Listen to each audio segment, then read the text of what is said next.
Hi, this is Michael Bay, and welcome to the Criterion edition of Armageddon. Why is there a Criterion edition of Armageddon? Well, I think this movie took me 1.5 years of my life, and I'd like to show you some of the pains that I went through, as well as the pain that 2,700 other people, some of the finest craftsmen in Hollywood, went through to try to bring this movie to the screen. Making films is like a war. And any movie that ever gets to the screen, it's like you've won a war. It's just not a glorious business. It's glorious when it gets to the screen. That's what it's all about, when an audience sits there in a dark room, because that's why we do it. So I wanted to create a shot that really took you into the movie. It was very important to explain the devastation of what an asteroid can do to planet Earth, and to try to give the audience some knowledge and set up how the dinosaurs were wiped out, or NASA firmly believes the dinosaurs were wiped out by a 6-mile-long asteroid that hit down in the Yucatan. Now this shot here, narrated by Charlton Heston. Why Charlton Heston? Well, he's got a very cool voice, and I think it plays off some of his performances in one of the famous movies he's done. This shot right here is a total CG shot. When you see it on a movie theater screen, it's got amazing detail. Going around and the planets and the 3D dimensions of the fire burning and the clouds off the Earth, the horizon glow, which you see in that very kind of halation right there. You kind of see a 3D halation. It will happen again. It's just a question of when.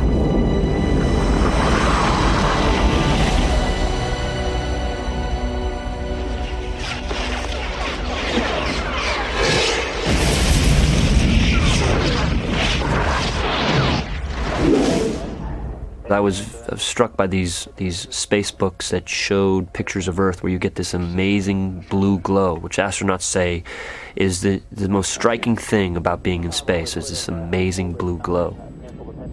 Almost got it. There was a writer working on this sequence. He actually begged me to rewrite the script, and he rewrote 53 pages in 2 days, and I read the script, and it was pure shit. He's a very young writer. We paid him a very minimal fee, and I did it because he loved movies and he just wanted to work with me for 2 weeks. So he proceeded to rewrite Armageddon. I read the first 5 pages and I told him I walked out of the movie theater. I didn't even, finish my popcorn. I said, "You've got to grab the audience by the balls." He then took this phone call very hard, and he came back later that day and he pitched me this opening where we blow up the shuttle. And this movie had always started with astronauts in space fixing a satellite. But his little twist was to blow up the shuttle, and I thought there was an amazing connection between Billy Bob, who is the head of Mission Control, being the first person at NASA to physically lose somebody in space. It made it more of a personal mission for Billy Bob. So I thought it was a really brilliant idea. In meeting with the people at NASA, I realized that they're simple guys, they're extremely smart, they're very Americana guys. NASA's not slick in any way. I mean, it smells like the tubes from your mom's old TV set she had in the 50s. I'm dead serious. The old Mission Control is the most unsexy place you've ever seen, and you cannot believe that they actually landed a guy on the moon there. What I wanted to do with NASA, because everyone feels NASA, they've done these studies, if there were a problem in the world, where would you go? There was a huge corporation that did this study, and 70% said NASA. What I tried to do with NASA was to sexy it up, to think the best and the brightest are going to be at this facility. And in reality, they do have the best and the brightest, but the equipment seems antiquated. But the best and the brightest look very much like Billy Bob. I mean, these are the people that I met at NASA, and they're mathematicians, they're scientists, they're slight. I mean, the astronauts you saw, they're not studly, they're little guys. They're not the guys you saw in the movie The Right Stuff. Astronauts are they're scientists. Get on the telephone, wake up 11,000 people. Walt, get them going. Let's go. Hi, I'm Jerry Bruckheimer. I'm one of the producers of Armageddon. There was a whole section of the picture in the beginning where a group of kids spotted the asteroid, and then they were arrested by the government and put in jail. And I just felt it was completely wrong for the movie. It was not what the movie was about. I didn't believe it as audience. I didn't believe that kids could sit there and find this thing. I don't think an audience would believe it, even though it could happen that way. We all know that. And that's where we kind of got this guy who was a caretaker of a huge telescope, and he's the one who sat up there and found it. And that's how we started. But it was a character that served his purpose in the first act of the movie, and you didn't want to drag him through the whole movie. And I felt that those kids would eventually be cut out of the movie anyway, so why go shoot them? And so that's one of the things we changed. And we changed the whole structure and excitement. Tony Gilroy came in and did some great work in restructuring the beginning of the movie. It made it much more exciting. We did have a lot to accomplish in the beginning of the movie. We needed to educate the audience what an asteroid can do to the world, how devastating it could be, how to tell them that this is like an atomic bomb striking times 10,000. Something that I learned in The Rock, where we used the poison gas in the very beginning of the movie to show how deadly just one little pellet could be. It was something that always stuck in the audience's mind, and it was a great technique to show the devastation. So that's why we chose to do a small precursor strike on New York City, Finland. People think when they see the movie sometimes that we only struck big cities, and that's not the case. If you listen to the track, you'll notice that we say that we've struck many different places around the world. So New York is a great visual city to strike, and there I wanted to make a little joke of Godzilla. This was a dog trained specifically to kill Godzilla dolls, and he was shipped in from New York City at the price of $20,000, and he really did rip the shit out of those dolls. We had to actually hold a cardboard box up so that Frankie the dog would not see these dolls. And it was us and Godzilla. Unfortunately, Godzilla didn't perform the way it was expected to perform at the box office, which initially I think hurt us, because I think the press kind of generally felt, well, here's this big monster just fell, even though it's a successful picture. Let's go get Armageddon. So that's the danger of setting yourself up as being a huge blockbuster going into the summer. But we're all big boys, and we got big chests and big backs, and we can handle the arrows and knives and daggers they're going to throw at you, in which they do.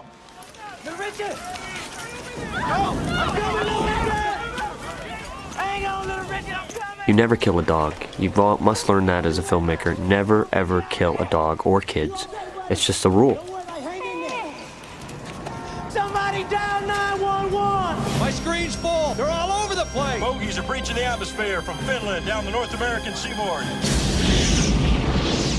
These effects right here were on car flippers, and we had TVs that were shooting through the window at high rates of speed, and this was basically being a kid in a candy store, deciding you can flip and blow up whatever you want, and we had to come up with ideas how to do things in daylight, which is very tricky in effects-driven movies because you've got to be very critical on your effects. A lot of effects movies are done at night where it's easier to disguise things. We had small basketball-sized space rocks coming in. It wouldn't just blow and throw a car. It would level city blocks. That's how fast these things come in, at 30,000 miles an hour. Here in the Grand Central Station, I had Rob Legato, who did Titanic, do these shots.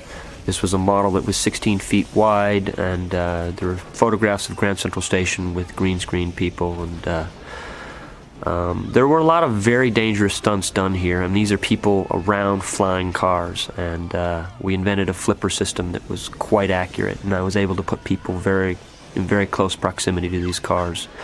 And we shot this New York sequence literally in 4 days, and that's quite a bit of shooting.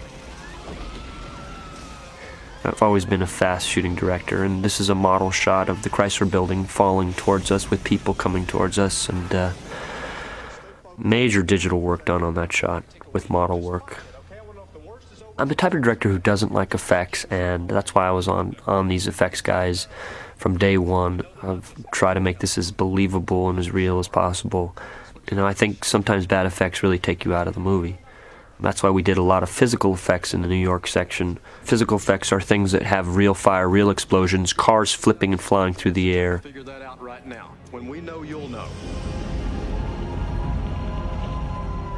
So after we educate the audience of how devastating these things can be if they were to get through the atmosphere and hit pieces of the city, we then try to educate the audience that amateurs are the ones that find these things mostly because NASA doesn't have enough money to search for these global killers in the sky. It's a weird fact, but it's a very, very true fact. Sir, I'm retired Navy. I know all about classified. But one more thing. The person that finds her gets to name her, right? Yes, that's right. That's right. I want to name her Dottie after my wife. She's a vicious, life-sucking bitch from which there is no escape. That's sweet, Carl. STI, this is flight director. I want to get Now the crew, they wanted me to do this shot. I practiced that chair move 10 times. They could have given me a lot of grief on that, but apparently we had our rap party in Florida, so they wanted to get out of there, so I didn't get as much grief as I should have gotten. Boy, was I a little nervous doing that, being in front of the camera. Here is the anomaly at 1658. Presidents in movies are bad, I think. I mean, you look at Contact, and they had Clinton. That actually took you out of the movie because you were amazed at how did they get Clinton in the movie, and they did it digitally. Because when I was in the audience, I saw everyone snicker. So you try to lessen the president, and you try to see him on monitors, and try to just make him a presence and not really see him. I don't like presidents in movies. The only president I've liked is Harrison Ford. I actually did see Deep Impact. I was invited, believe it or not, to the premiere, which is at Paramount, and God, it seemed like everyone was looking at me. Jeffrey Katzenberg, Sherry Lansing. I went out of the movie feeling, wow, this is a way, way, way different movie. I wish Mimi Leder luck, and the choices that she made are very different than mine. And I felt the core of Armageddon would appeal more to the masses than Deep Impact. And I'm sure Deep Impact ate into some of our business, because most people don't want to see two asteroid movies, but they're just very different movies. We have 18 days before it hits Earth. Bruce Willis. This is kind of my humor, playing golf, hitting golf balls. Figuring out where you are, you realize you're in the South China Seas, and lo and behold, you're hitting a golf ball onto a Greenpeace boat. The only reason why Greenpeace was there, it's because they have a huge glutton of a ship that sucks up so much oil, and they're there protesting drilling in the sea when in fact they actually need that gas to get out to protest this oil rig. Bruce Willis's intro actually got a lot of cheers when I saw it at many various theaters when he came up on the screen. You know, I just found out something interesting. Number 2 chewed 180 feet last night. Who do we have to thank for this? This is Bruce Willis. I play Harry Stamper. When I climb up that staircase to go into this little, what was called the crow's nest in the film to play this scene, I stepped off of the real oil rig and ran up a staircase on a oil refining plant, I believe it was, down in Carson, California.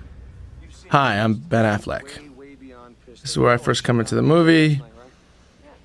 This scene was shot in a little oil platform in Los Angeles, not out in the sea. You can do whatever comes into that little AJ idiot in my Bruce added the idiot part of that line. Says Harry Stamper Oil on the rig. You will not disobey my rules. You got that?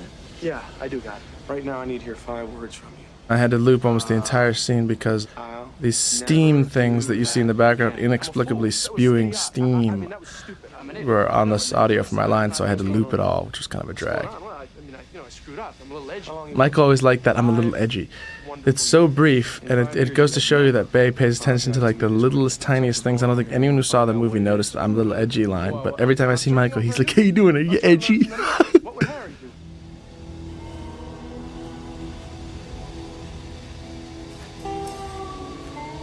I'm at a loss for words. I'm at a loss for words. That's my little I can impromptu explain this. addition. You can explain that? It's an homage to Tootsie, where Dustin Hoffman says when confronted, "My mind's a blank."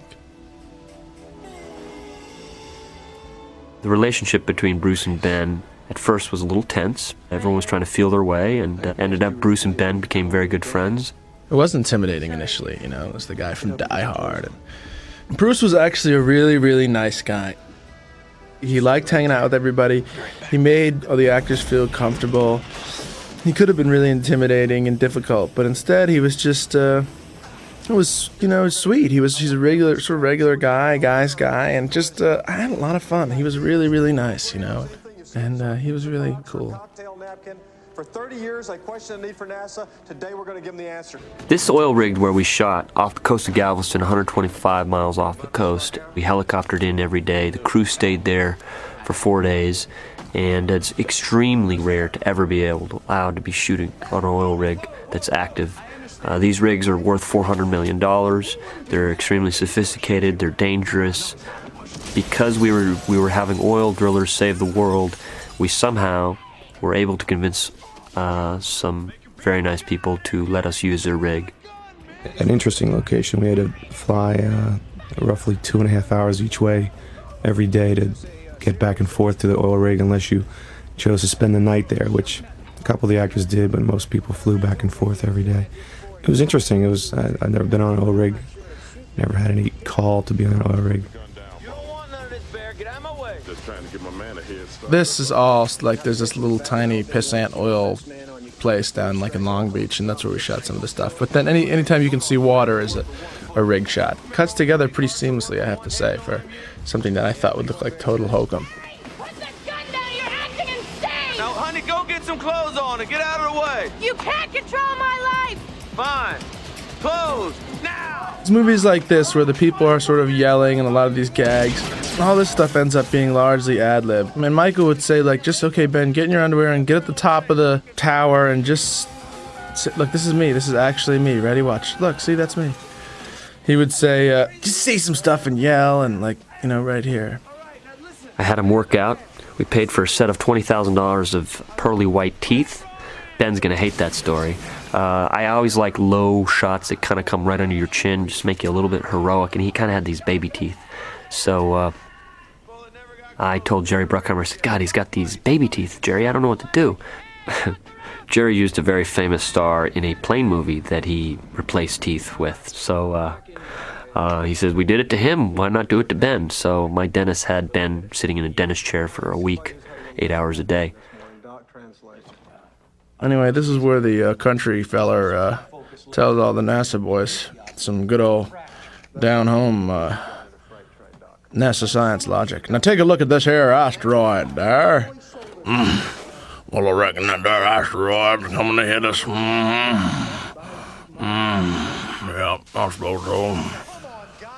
The president was a particularly cool man and didn't pay my employees much of a wage. Can you see it? Sling NASA. What? I hit you with that there Kaiser blade. This is where you just have a random helicopter in the background for no real reason, just because you're a big movie and you're expensive and you can. But you have no idea how much of a headache having a helicopter in the background causes, because it's all, you know, safety this and money that, and so many hours they can fly, and they're on the walkies and the wind's blasting everywhere. And if I hadn't brought it up, you'd have probably forgot about that yellow helicopter in the background by now. I may be an immature father, okay? But I'm still your employer. And as your boss, I want you on that crew boat tonight and back in the office by Monday. You got that? Okay. I quit. John Hensley, when he spoke to me about oil drillers, he had this idea of Red Adair. Now, Red Adair, if you know, he's I think he's somewhat older right now, but he is the world's foremost man in charge of putting out oil fires. And if you know anything about oil fires, they burn for years and years and years. After the war in the Gulf, we had these oil fields that were burning for years, and Red actually had to go in there with his team, and they used explosions that they put in the middle of these fires to try to suck out the fire. And Red Adair is just kind of this maverick guy, and we wanted Harry Stamper to be this kind of Red Adair. We're making Harry Stamper as a guy who has drilled around the world in places where they said no one can ever drill here. He's a man who has invented drill bits, has invented drilling devices, and he's a simple guy. Just like Bruce Willis's character is in most movies. He's a simple, everyday guy that's very smart, and Harry Stamper is one of the best oil drillers in the world. And when I called around about oil drillers and learned a lot about them, there are about 5-6 guys around the world that are called the best, and that's it. You know, I kind of come from a working class background of guys who work with their hands and really got to where they are with, you know, not a lot of education. It's not really dependent upon college degrees a lot of times. compared to working in a law profession or the medical field or something like that. It's much more about instinctual knowledge and knowledge that you gain on the job. My character in the film, he says that everything that I've learned about drilling holes in the earth comes from actually doing the work. At the time when I read the first script, there were still chunks of it that were left to be filled in. It wasn't done, and it was continually being worked on and continually being rewritten as we were shooting. You have to get your lead, in this case it was Bruce Willis, and when we talked about the story, he saw that, we got his character, we knew we had to embellish it and make it better, and he understood that this was a work in progress and he could work with us, and we listened to his suggestions. He had some great suggestions that we added to the movie. We drill. We bring in the world's best deep core driller. Have you ever noticed how everyone in all these movies, they always have to be the best? He's the smartest man in the world. Bruce Willis is the best deep core driller. I didn't know they rated deep core drillers. You know what I mean? Like, if you went around and asked somebody, like, who's the best? Who's the best deep core driller? You know what I mean? Like, I'm the best espresso maker there is in Manhattan. How do you know? Who's keeping track of these things? This sequence was a nightmare to shoot. They actually decided to have all this stuff spewing out and spraying and oil all over the place. Stunt acting is always fun to watch. Whoa! Whoa! My stuntman, Terry Jackson, was almost killed on this film. He was hit in the head with a big piece of pipe. The only thing that saved his life was the fact that he had a hard hat on. Look, slow motion, that was my, indoctrination to, like, Michael Bay. You know what I mean? He was like, you just jump off the thing, it's in slow motion, and the explosion's behind you. And I thought, well, I've arrived. A lot of times I really was upstaged by what was going on around me, I felt. Bruce read one of the drafts and, wanted to meet with us. Michael was smart enough to bring all his storyboard and his drawings of the characters and the spacesuits and the asteroid and all the stuff that he'd created with the various artists. And, Bruce took a look at all that stuff and said, my God, this is a big movie. Hey, I'm Harry Stamper. Harry Stamper is a very accomplished man. He's a very accomplished businessman, a rough, rugged entrepreneur who's made a lot of money, and unfortunately, he got married when he was 18 years old. This is backstory that we had in the script that was taken out. He got married when he was 18 years old because the woman he slept with had a kid, and somehow she dropped this kid, this little girl, off at his door, and he did the right thing by raising her. So Bruce, in his main struggle, in his arc of a character, he's got family issues to overcome. He's got, this entire mission is done for his daughter, Grace. And we built this entire movie for this one moment when he passes. He's done everything for the love of his daughter. And I think it's a very interesting idea just to have a father who's really trying to do the right thing by doing this crazy oil drilling around the world. These guys travel all around the world, and him trying to raise a daughter in this crazy environment. At NASA here, we tried to sexy it up. This is not a building. This building sells herbal products. If you saw the real NASA, you just wouldn't trust it as far as you can throw it. It looks very much like an old 60s, 50s kind of school. You tell us why we're here at the NASA Space Center. I was very unimpressed when I went to NASA, just in terms of just the look and the lack of design. But I was also very impressed with just the intelligent people that I met there and the systems that they're doing. And I remember talking to people that were living in a habitat for 3 months. They recycled their piss and drink it as water, and they were watching The Rock that night. They would get videos, and that's all their contact with the world. They can talk to you on a video screen, but that's what they do for 4 months. They have to live in a habitat to show how space survival is going to be in a space station. So we tried to give NASA a look in our mission control that was stately and something that you would think. I was creating a NASA that what would my perception of NASA be if these were the best and the brightest? Well, actually, this is as real as it gets. And I really liked the idea that Billy Bob was telling him this horrific nightmare, and right in that very office, they open the blinds and it's happening right below them, in mission control down below.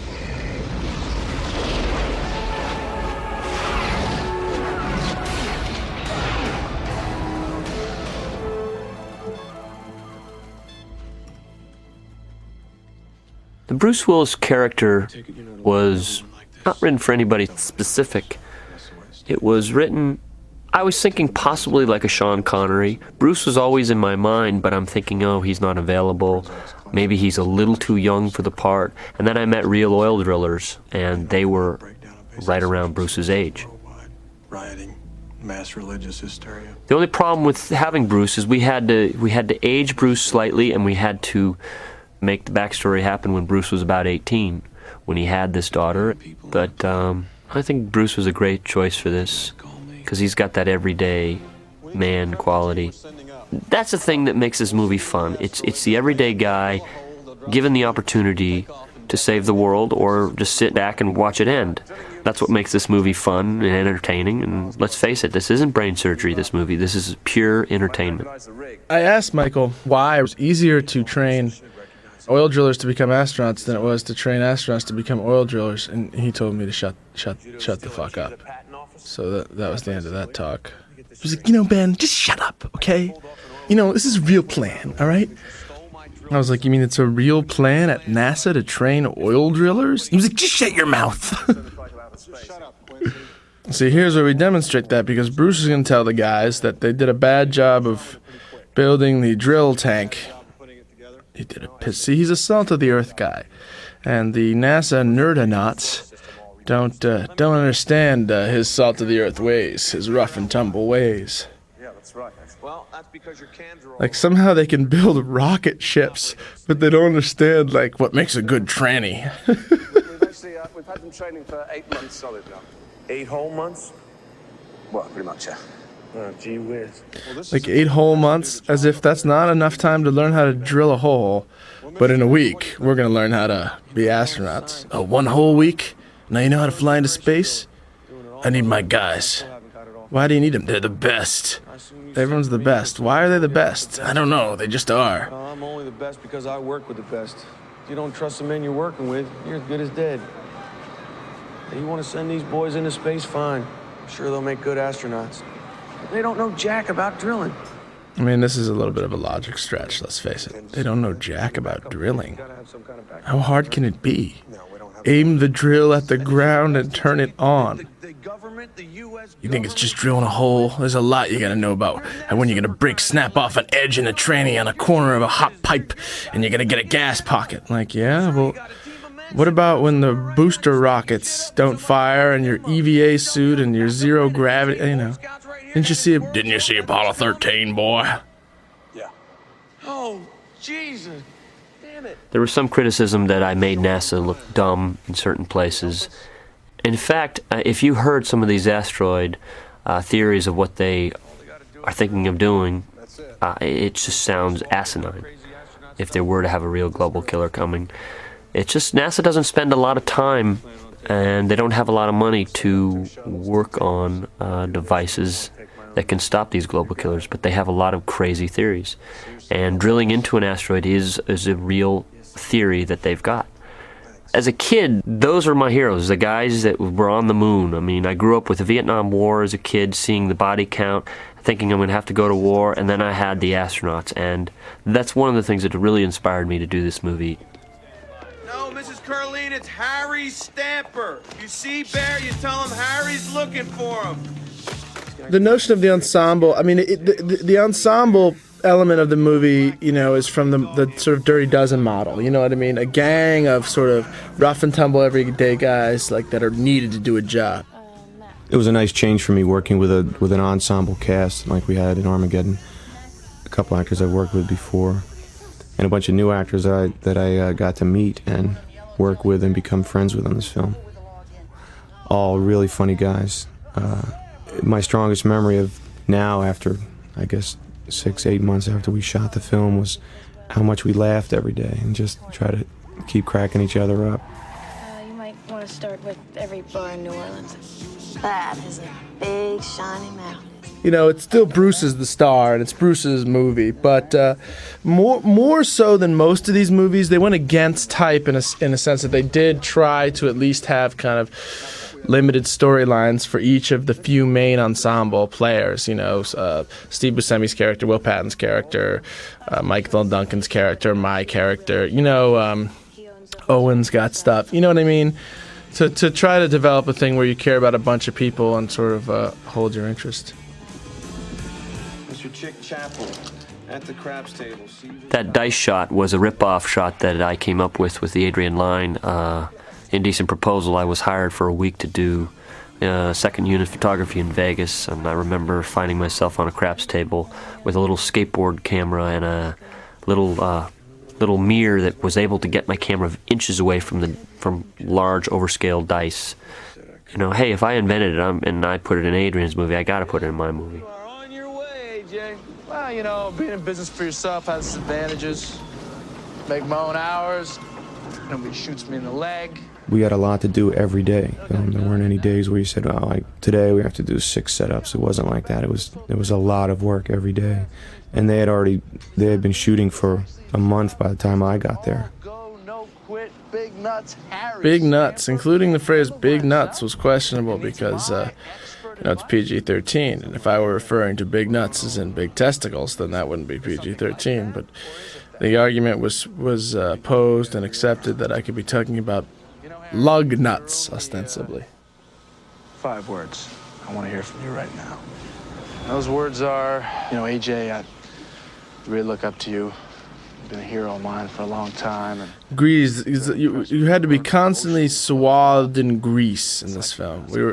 People would come up in between takes. In other movies, they pat you down so you won't be shiny. For some reason, shiny is considered like the worst thing. In this movie, they were constantly wiping everyone with glycerin so that it would look like, and it would just stick to your face. It's like, gelatinous sugar. But everyone's constantly slick looking throughout. I guess, that's the look. What's up, baby? Yeah, baby. What's up, Harry? Did NASA find oil on Uranus, man? Everyone in this movie was easy to work with. There wasn't one bad apple in the whole bunch of actors. It was really a pleasant experience in that regard. And thank God, because it was 8 months. It's like Chinese water torture. Even one negative personality point can turn into a hideous aggravation by the end of 8 months. The United States government just asked us to save the world. United States government just asked us to save the world. Bruce ad-libbed that line, and Michael went, "That's going to be in the preview." And lo and behold, it was. United States government just asked us to save the world. Bruce liked to say the phrase "the United States of America." That's the only time it ever got included in the film, just because I think, what other America really are you talking about? I mean, to say the full name seems a little bit extraneous. See, and with just the kind of obligatory reaction to what a bummer. Worst parts of the Bible. This is a real preview moment. This is Bruce's first day. What about you? I'm in. All right, then. We go. Steve Buscemi is a quiet guy. He'd always have the funniest jokes in the room, and they were very subtle, but he'd have everyone laughing. To tell you the truth, I'm kind of encouraged. This guy Chick here was... Now, this scene was really interesting. I actually came up with the line, "no taxes ever," because I remember paying a quarterly tax fee to the government right when we were doing the script, and I'm like, God, they take a lot of money from me. It's like they take half. So what better way to screw with the government than to never pay taxes again? This was a line that got cheers in all the audiences I saw it with. In creating the scene, we had a couple things. We had the parking ticket line, we had the no taxes line, we had the 2 citizens, no question to ask. The rest was all improv. These pages right here, all these guys wrote down different things. What would you ask these guys? And the Kennedy thing was an improv thing. The staying at the White House was an improv thing. And it just sort of came out when we were shooting. I didn't know Bruce was going to say all these lines, but he's actually looking at the physical papers with these little lines written on there. Bring back 8-track tapes. Bruce was actually in a very funny mood this day. Let's see what else. He pulled a joke on me when I walked in when we were shooting the scene. The entire crew knew that I was coming in, and Bruce goes, "Where the fuck is that director? I'm on set, and he should fucking be here. Where the fuck? I'm out of here. I'm going back to Idaho." And I'm like, I was trying to slip in, like seeing Bruce Willis freak out in front of the entire crew, and I'm sneaking in. I'm like, I was totally late, actually. I was like 10 minutes late. I'm like, Bruce, I've been here the whole time. What's the matter with you? The whole crew just started cracking up. It was the best joke Bruce ever pulled on me. Some of that. Harry. Yeah, one more thing. None of them want to pay taxes again. Ever. Bruce is a big no taxes kind of guy, so that was close to his heart. You know he's Republican. You know that. Is that for Mr. Ed? Now this is total improv. This is the way I like to work sometimes. This line's totally improv. I like setting up a scenario and just playing with it. I mean, right here, Owen Wilson, he's a great new up-and-coming kid who I found in Bottle Rocket. You know, I just put him by this thing, and he just started playing with those things, and I'm like, that's great. And it's just so wrong for someone to be saving the world, and he's playing with these medical equipment. This is where I take some of my commercial background and improving with different real people that I've worked with, and just creating these scenarios. And you know, the audience has really responded to those things, because when they're doing the medical testing, there's not much you can do. You write down medical testing, and you don't know what's going to be funny, so you just try to set up with all the funny little props you have. And we had the setting, and then I let these actors go. And I like casting actors that have a very good improv skill. And I'm a director who shoots fast, and I learned on Bad Boys working with 2 improv actors and not having much of a script. And for certain scenes where you're doing comedy, I think improv is sometimes the best way. I think he's sort of the John Huston school. They asked John Huston, you know, how do you get good performances? And he said, hire good actors. Michael expects you to show up and do the work, you know. He will afford you the freedom to improvise. He'll do long takes. You know, he'll roll for 5 minutes, and you can just talk and do stuff. And 1 or 2 lines of that will end up in the movie, but that's really all he needs. Favorite dish is Our psychiatrist who was evaluating, I wanted someone who was creepy. And I met Udo on a commercial, and he has the best eyes, and he's just such a weird guy, and he's a really talented actor, and he's just totally creepy. But a great guy, and I just thought, this is perfect. So I begged him to do this little bit part, and you know, we had a lot of fun with it. And he's another actor who loves to improv. Woman with large breasts. That whacked out room, the set, was my idea, and my line producer, Jimmy, kept saying, well, we can shoot it in the corner of here, or we can go to we can use this surgery room, we can do it here, we got these cool lights. And I'm like, no, you know what, I keep seeing these spikes. If we can have these spikes, I know it's bizarre, but I need a room of spikes. And it was a big debate, because, well, we can't afford the set. And I'm like, let's just make it cheap. Let's just make a 3-walled set with spikes. And somehow, after being the type of director who just kind of, no, I don't want to shoot it in the corner, I don't want to, sometimes you got to whine a little bit and like kind of wishy-washy, and you sometimes get your way, and on this one, it got my way. I got my way with this weird room, and I think the room just was funny and off, and we've all seen these sound chamber rooms before, and we just kind of took it to the 9th degree. Okay. Personally, I don't know how they survived the tests. It's an amazing job being a director and working on a film and getting to take your vision that's been in your brain, stewing in there for 6, 7, 8 months, and then you start to shoot it, and then a year and a half later you've got a movie. For me, it was kind of interesting, because it's like I've never actually wanted to do a space movie, and to think when I finally see it all put together, it's like, wow, I've just created another world, and this is really a cool thing. I mean, I remember the very first time I saw the first rough cut with 4 editors and Jerry, and they said, Michael, how the hell did you keep all this stuff in your head? Because I don't think anyone knew what the full movie would be like except for me. That, by the way, is the largest open-air building in the world. They have to keep the air conditioning on full-time, otherwise clouds will form in the roof of the building, and it will rain inside.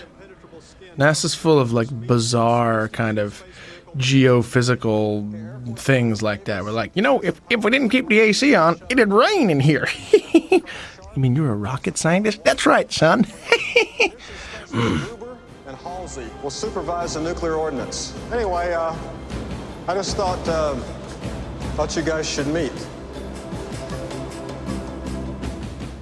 When we got the first tour of Houston, I saw where they did this weightless simulation, and it's one of the largest pools in the world. And everything they do in space, they practice in this pool. They bring in fiberglass mock-ups, and they do every single step that they're going to do in space, and they time themselves, and they have 30 divers in there supervising maybe 3-4 astronauts.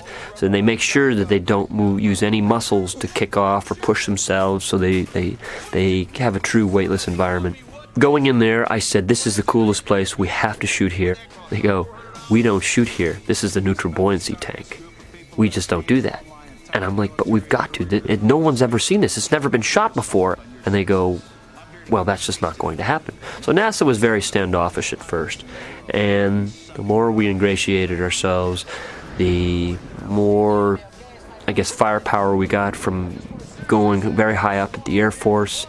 The doors started to open.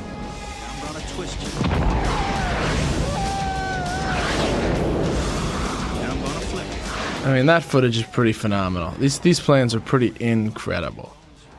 And look at that, that's real, you know? It's not CGI, it's not modeled, it's not matted. That's really the way they fly. This is the part of the movie that was the most incredible to me, is being around the truly incredible things that are pushing the envelope of science and technology. My mother always wanted me to have a real job. I sent her a still of me doing some welding there. She was very proud. I don't know, Oscar. Who do you think you are? Han Solo? No. If anybody's anybody, I'm Han. And you're... Owen, who's awesome too. I love Bottle Rocket, his movie, and he and I hit it off really well. We became kind of friends.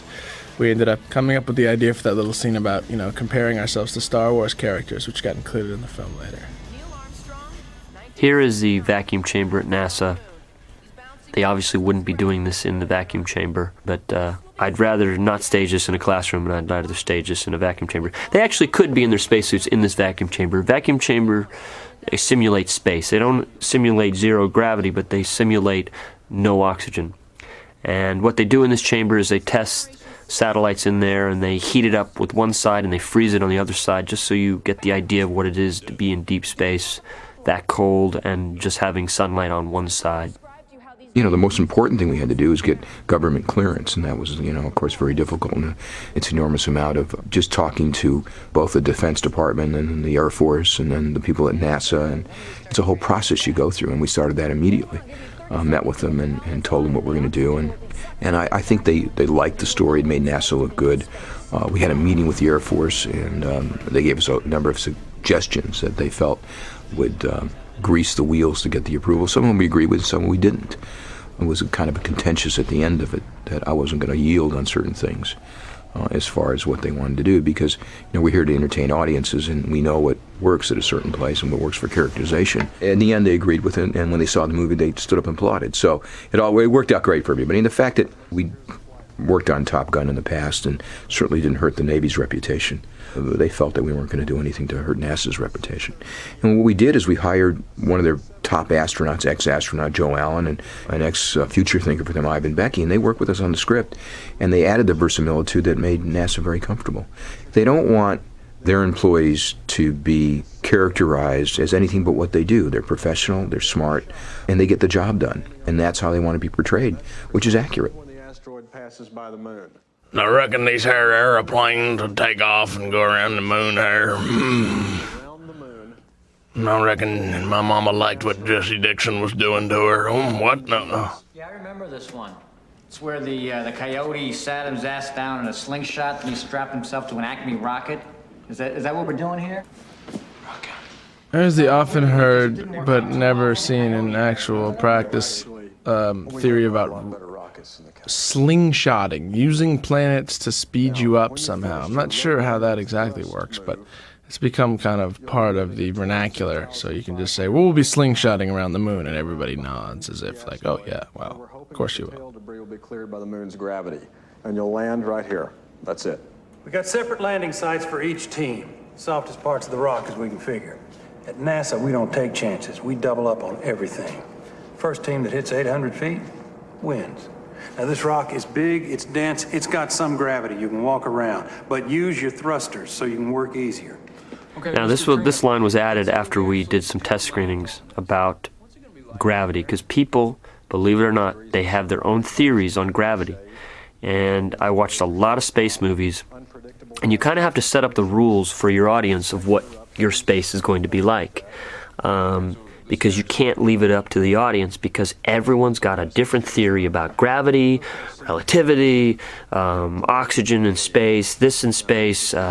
It's bizarre what people think about outer space. That's how little knowledge there is out there. So we explain the rules in this movie that our asteroid is very massive, and it does have its own mass, which means, and it also is spinning, which gives it a semblance of gravity. It's just like the moon. Game's over. Oh, this is Houston. Fire your Here's the original mission control. This room was in use 2 years ago, and this is a room that smells like your mom's bad TV sets with the tubes. It looks so archaic, and computers look like they're 20 years old, and it still sends shuttle missions out there, and they have updated.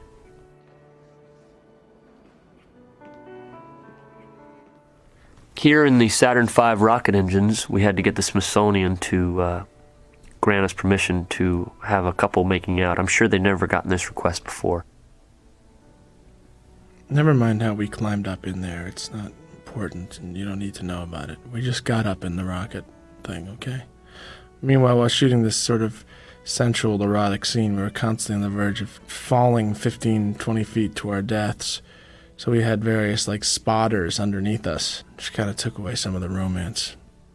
I chose those scenes, most of Ben's scenes, to kind of get up and go get something to eat when I was watching the movie. I'd come back and see if I was on the screen, and then I'd sit down. But yeah, apparently there's some kind of love story going on in the movie between Ben and Liv. Yeah.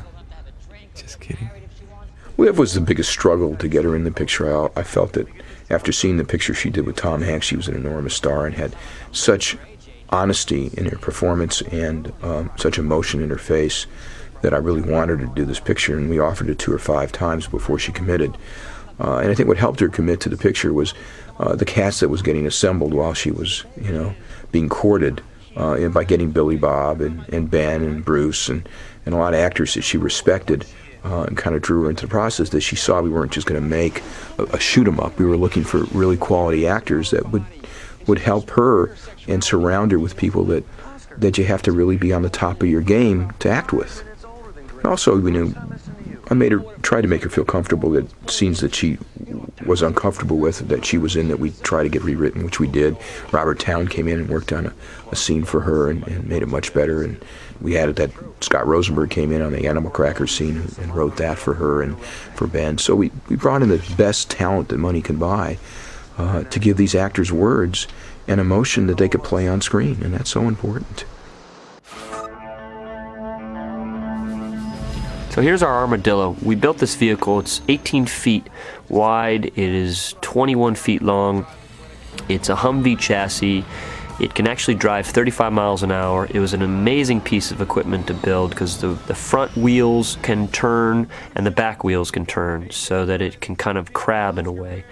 And we spent about $1 million inventing this vehicle, and it never broke down on us. It was done by John Fraser, who was our physical effects supervisor. He's the man who did the physical effects on Twister, inventing the jet engines with the huge windstorms.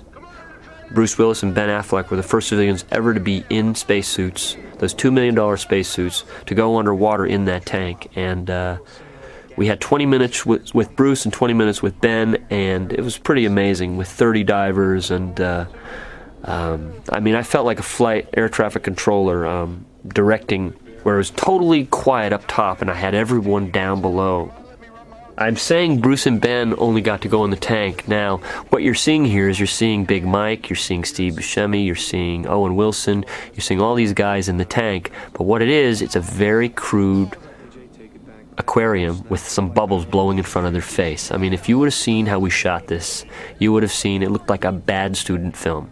And it fits in so perfectly by shooting these real astronauts that are really under the water on video. See, these are real astronauts right in there, if you look very closely. And that's Ben right there. The others were on stage in front of a 100-gallon fish tank with someone blowing bubbles, and one camera, and me yelling through a speaker system. Before I could go in the suit and in the lab, we had to do hydrox, which is special kind of air diving training. So, because you're breathing a hydrogen air mixture, and you had to be certified in that. And then I went through several days of fittings with the suit, where the suit had to be fitted to my exact, like they measure your pinky to the 1/8 of an inch. Literally, and from each joint on your pinky. I mean, it has to fit perfectly, and that was days and days and days. And then we went and decompressed in a practice chamber, and then they just put me in the suit there and dropped me in. I was kind of that's a real headset. It looks kind of nerdy, like Michael wouldn't have designed that, but that's actually the one they use in space, so you couldn't really replace it. The suit's pretty cool. I mean, it's heavy. It's really heavy when you're, in gravity, but it was cool to wear it. Do that, Harry. That's a potentially huge security risk. What if they talk? What if they get hurt? What if they're too burned out to do the right thing? Working at NASA was not only for me, but for everybody who worked down there. I think it really brought out a very patriotic feeling that NASA and the government let us play with some of their biggest toys and shoot on and around space shuttles and rockets, and it was a lot of fun. It was it's a lot like being a kid. Make this happen. The reason you make films about people that you'll never be and places you'll never go is because it gives you an opportunity to be them for a while in your life. We made Armageddon. We're hanging with Joe Allen, who's a famous astronaut. We're walking around NASA. We're standing on the gantry of the shuttle that's going to take off in 2 weeks. We're sticking our head in the White Room. We get to live their lives for a year or so. It was great to be a fighter pilot, to land on a carrier and hang with all the top guns. And we made Beverly Hills Cop. We hang with all these cops and went on runs with them and went on arrests with them. And I think you give that to an audience. I think of the pictures that we make as process movies. Armageddon's a process movie. Bruce Willis is trained to be an astronaut during that movie. You're on that ride with Bruce Willis. You're becoming an astronaut. Top Gun, you became a fighter jock. You were Maverick. You became Tom Cruise for a moment in time. BMW product placement. You know what? Sometimes when you do such an expensive movie, you need to do some of these things where you have commerce and art meet. And, we use a Tag Heuer big clock, and I put that little Tag logo there, and it saved me $75,000. So that $75,000 I would have used to make that very cool clock, I put into making my very cool Psych set, And I think if you insert these things, you can insert them smartly, you can save production money, and it really does help. I mean, I don't care that they were in a BMW. Okay, maybe it's not right for the character. Michael told Liv that he's like, I can make your stomach look really good, okay? I've done a lot of these things. I know how to make stomachs look good. So just lie down. Just don't worry about it. I shed a lot of sexy stuff. And this was a scene that was written by Scott Rosenberg about animal crackers that I think was in the original version of Beautiful Girls, although I don't know, was cut out. It was added near the end of the movie when they had a rough assembly and they realized that they were sort of missing the love story element. And they wanted to include that. The Australian bit is my addition. I figured it was justified because we traveled all over the world, so then, he would have been around some Australians. And the presence of the love story, as Billy Bob said to me, he was like, this movie was going to be about me and Bruce until that Titanic come out, and then they thought that love story was what, did it for him. Then you ended up being in the picture. You was going to be an extra. You do know that, don't you? But there's probably some truth in that. I think they wanted to concentrate on the love story with the success of Titanic. They thought, the kids like the love stories, Yeah, well, they were concerned that, Billy and I couldn't carry off the film, so they wanted to get a little love story going. And I'm sure that, romance has its place in a story about the end of the world, but while we were shooting the film, Michael continually reminded Ben that there was a strong possibility that his entire part may be cut out of the film, so there was some concern there, I think, on Ben's part. I think this movie benefits from all these really good actors like Will Patton, who given only a little tiny bit of stuff to do, really make kind of the most of it. And you watch Will, and all of a sudden you believe him that that's his kid and his wife, and you don't need a whole lot of time devoted to it. He's just really good. I mean, working with guys like this helped me understand how important it is to just have good actors, and good acting means so much to a movie. You get big. One of the challenges of a movie like this is to figure out how to sort of compete with the background and the scope of the movie and the scale of the movie and all the histrionics, visual histrionics that are going on. And, you don't want to be too big because then you'll just look like you're sort of overacting amongst all this stuff. It's important to try to understand how your performance is going to complement that, because that doesn't make a movie by itself, although sometimes I think Michael would rather just make movies without actors, but no, he likes actors and he understands how they sort of fit in and augment the story. But that's something that you have to get an understanding of. It was kind of funny. We went into a house in Pasadena where Bruce Willis's father lived, which is a scene that's cut out of the movie that's in the director's cut now. And the owners of the house were saying, well, you should watch our floors and be careful. And I'm like, you don't need to be worried about this crew. We've been working around $19 billion worth of stuff. We're okay. My dad was also an oil rig driller, and I learned everything about oil drilling from him. He's retired. It's just a very touching little scene. It's just about me saying goodbye to him, because there's a possibility inferred that none of us may come back from the asteroid. So a few of the different characters in the film have their last night on Earth, and my character's choice was to go and see his father. We had a lot more film footage than we had time for in a theatrical release in a theater where they want to get a certain number of showings out every day. So I understand it, and it happens. I mean, sometimes huge chunks of films come out because of the time and the actual marketing of it, the business side of show business. But I'm happy to see that it's back in. Okay, kid. Take care of yourself. You too.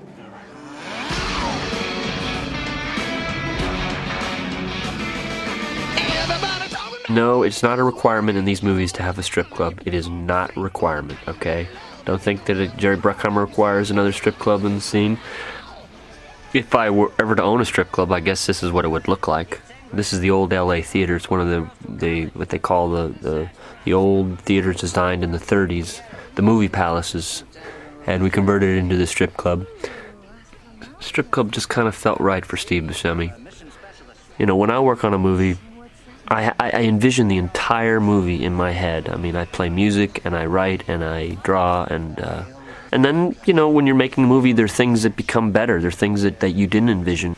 You work with actors and they improv things and they give you ideas. And the amazing thing about movies are movies take a life of their own, I think, when you shoot. This night out scene was one of our tortured things that we were working with in the edit room. Problem is, it's a hard thing. I've got a movie that's an ensemble movie, but I'm trying to show the arcs of a lot of characters, and it's a really tough thing. It's something I really struggled with, and I don't know if I even got it right. What's wonderful about the work on this movie is every time you look at it, you see something new and different that you hadn't seen before. And even as I look at this now, I see things that I'll miss, and look at it again and see new and interesting things. And I've seen it maybe 75 times. When I really thought about Shanghai, I thought to myself, I could do this all in miniature, and I can just have a little boat and a father and a kid, and I don't need a big set. Well, unfortunately, because so much stuff was going on at the very end of the movie, we rented the largest soundstage in Hollywood, which was Stage 30 at Sony, that has a lake. They filled the lake. They built a 90-foot pier, all right, with a 90-foot set, which you're seeing right here, splashing, with certain boats and whatnot. It was a massive set. So I'm like, oh my God, did we waste all this money? They said, well, it was always in the budget, and we had a design, and I never thought they were going to go through with it. They wanted to shoot it earlier than I wanted to. So I'm like, well, what are we going to do? Well, let's just blow it up. So we spent a day shooting there, and we blew it up. I liked all my scenes working with Billy Bob. He's a really talented actor and a very, very funny guy. Billy Bob grounded the movie. I think his no-nonsense attitude, he brought the realism into the movie. And I thought Billy Bob was a great idea because he was someone who, as he always likes to say, he loves to screw himself up. He always likes to shoot himself fucked up in some way. And I thought it would be a great opportunity for Billy Bob, and he did too. I mean, he was really drawn to the script. He said it was a real page-turner. And of course, he called me up and he says, okay, I'll do the role if I could wear a leg brace. And I'm like, okay, that's a good idea. Kind of had to. But boy, I wanted to go up there. Look at that little chin there. See, we both have that little mid-40s bag under our chins. You should remember not to be shot in profile as much. Well, that could be the lighting. I should probably talk to John Schwartzman about that.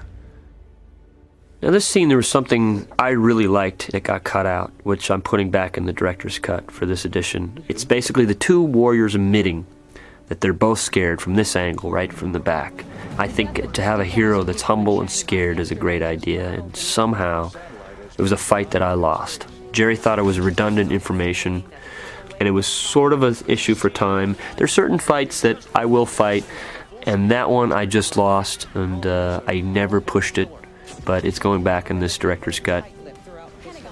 We hung the armadillo, which is pretty amazing because it's a NASA clean room. It's funny, the armadillo was driving around NASA, the grounds at Florida, and people actually thought it was something that NASA developed. That was a really funny sight.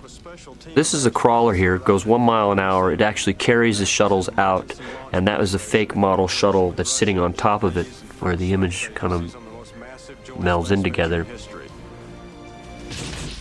And those two shuttles sitting on the gantry are models that are 6 feet tall. Gracie?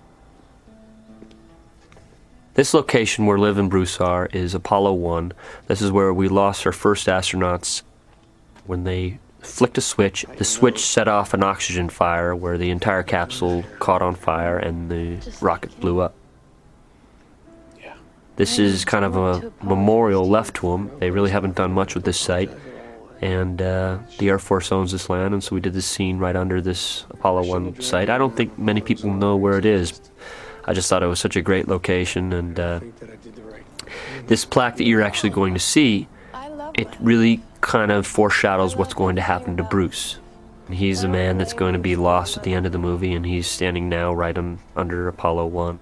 One of the challenges for Liv was just to be the only estrogen component in a highly charged testosterone atmosphere. And she just did a great job. And her presence is so sweet and endearing. And she's so natural and accessible that without her, it would have been a lesser movie. And, you know, she kind of struggled with it. But eventually this sort of dynamic developed where the older guys felt a kind of paternalistic, protective attitude towards her. And, you know, she had a tough time getting used to it, but once she did, she's wonderful. I can't imagine working in a film where I would be the only guy working with 25 women. So she had a lot to deal with every day. The President will be addressing the nation and all of you personally within the hour.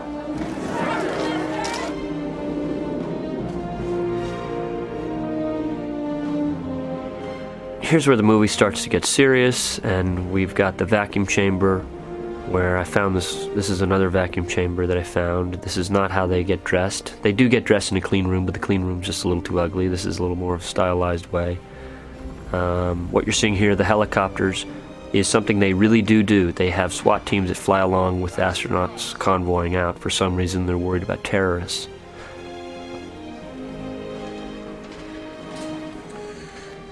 The scene between Ben and Liv was a scene where we shot it two ways. We shot it with Ben saying goodbye to Liv, and then we shot it also with the scene where Ben is singing, leaving on a jet plane. The writer, Scott Rosenberg, said, "This scene will bring the house down or it will suck the big one." That was the words that were on the script. This scene was, again, a Scott Rosenberg idea that I would sing, and it was one of those things that was highly questionable. Nobody knew if it would actually work and end up in the movie or end up on the cutting room floor, but I always game to sort of make an idiot out of myself. I was willing to try it. Bruce said, "This scene will never be in the movie." Well, I didn't know on the day. I mean, I think it's kind of cute in the film. I think that it gets a laugh, so it certainly, you know, deserves being in the film. But once you turn the camera on and once you start shooting a film, it's like being in the middle of a forest and all you see are trees. And if you don't have a map, it's hard to have any sense of objectivity about whether a scene's going to work in a film or not until you see it all cut together and see the scene that comes before it and the scene that follows it. But I thought that scene was cute. I don't think Ben or Steve or Mike Dunkett are very good singers. Kenny Campbell, I think, is a fairly good singer, but they were all singing in a different key. It took quite a bit of work to fix it. Just kidding. This shot is one of my favorites. This sequence, I have to admit, gives me little goosebumps. I just think it's so cool and shot so dramatically, you know. I address you tonight not as the President of the United States. All this stuff was shot the summer before the movie of like the people around the country. Kind of looks like a Miller Genuine Draft commercial, but I really like those commercials.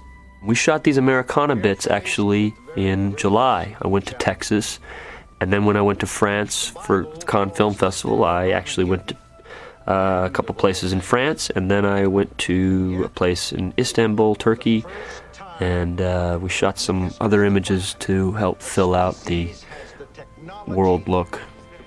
This here is in Istanbul, and this is an amazing thing. I mean, going there, this is the poorest neighborhood in the world, and you just pick people out of the crowd, and they were like the best people to shoot, because we tell them not to look at the camera, they don't look at the camera. I mean, you never find that in America. Those are the real astronaut convoy vehicles that they take out. And this is at Mont Saint-Michel in France, and you should see, trying to direct 500 sheep. That's a fun job. I love this sequence, though. It's literally, it's like patriotic and simple and beautiful and just like about, you know, America. I don't know. I find I'm sort of a cynic and not, you know, incredibly jingoistic or anything, but it's I find it moving. I really do. There is one thing that has nourished our souls and elevated our species above its origin. Here's the Right Stuff shot coming up where the see, here you go, boom. The 12 guys walking. I just knew it was a trailer moment, shooting at 120 frames, and it was a really neat day. This was shooting right under the space shuttle, and there was a really neat feeling among the cast and crew because we're working around a live shuttle that's going up in 1 week. It's very, very rare. I mean, the footage we're getting right now is extremely rare to get. That NASA cooperated so much that they let us shoot on this gantry. I mean, this gantry where we're using the scene between Ben and Bruce is right where the astronauts escape down this 2,000-foot cable into a sand pit if the shuttle were ever in trouble. I know, Harry. I'll try not to disappoint you. And all this is real, where Ben and Bruce are walking down the gantry into the White Room, which we were able to shoot, which has never been shot. It's all the way down through those doors. And we were able to shoot 2 minutes. They stopped prepping the shuttle for 2 minutes while we shot this scene. Bruce was very funny. He goes, "Mike, you filming?" Because I couldn't take any lights or sound. He goes, "You filming?" And I'm like, "Yep." He says, "Because I'm going to make a break for it and go right into this door right here." Well, he didn't do that. Ben actually tried to slide in, and he got scolded for that. I just said to hell with it.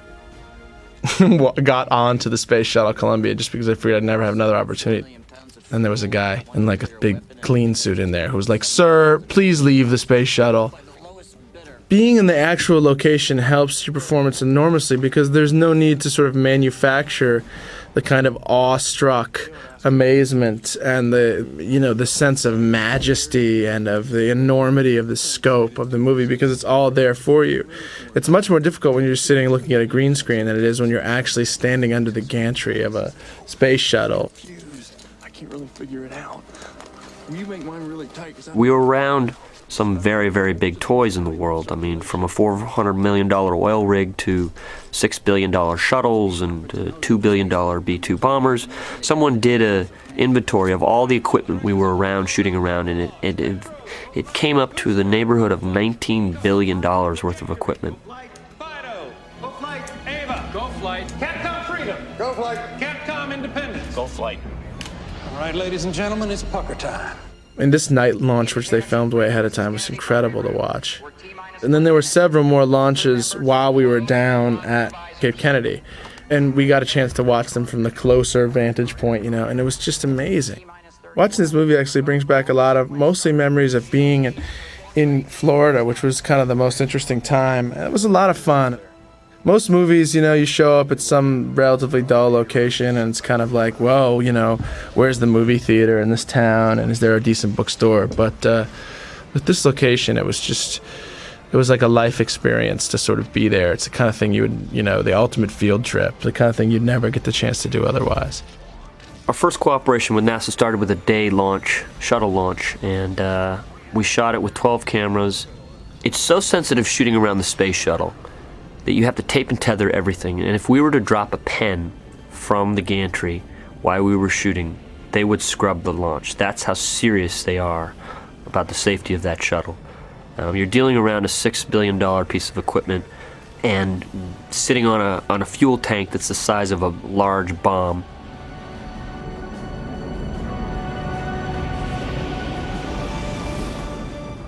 We shot the day launch and it went well, but it wasn't as spectacular as I wanted. And it was definitely cool space shuttle footage, stuff that would blow away anything the news had ever done or stuff you've seen. But there's something I saw on a poster, a night launch, and I'm like, oh my God, this is really cool because it lights itself up at night. It's beautiful. There are very few night launches, and fortunately there was a night launch about 2 months after our day launch.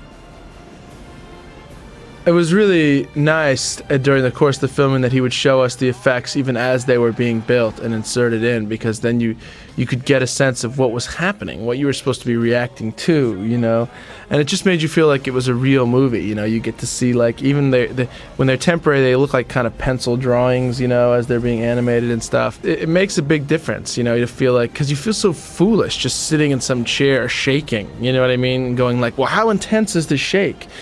And these are questions that it's hard to answer until you actually see some of the footage and you go, oh, I get it. I have a sense of how I would feel if I had just come through that, when you're shown a picture of this thing hurtling through space. Those two shuttles coming off the Earth's surface, those are models that are spinning around, and that is a photographic Earth, and then we add a halation onto the Earth, such as a halation you just see right there. I was very into those things. I was very into making my Earths look real, and this is a particularly good one where you just saw that Earth with the sun reflecting off that photograph. And we would spin. The rule in my space was to spin all our Earths subtly, so you see some movement, and to give it a 3D feel. Whereas you look at Deep Impact, it's like a pure bad CG. It's kind of like painterly. And we spent a lot of time and a lot of care trying to take real photographs and manipulating them. Outer space yet. Roger, Houston. We have a visual on the Russian space station initiating retro burn. The reason why we couldn't call this the Mir, we called this Russian space station, we didn't want the Mir to fall apart while we were shooting the movie and get a bad laugh. Now, the cosmonaut on board has been on that tin can for 18 months. We actually met with people that lived on the Mir, and so don't be surprised if he's a little off.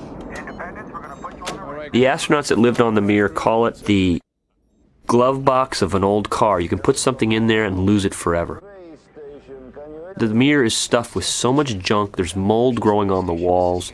I mean, it smells like leaky sewage. It's been up there for 11 years, and they do get a little loopy.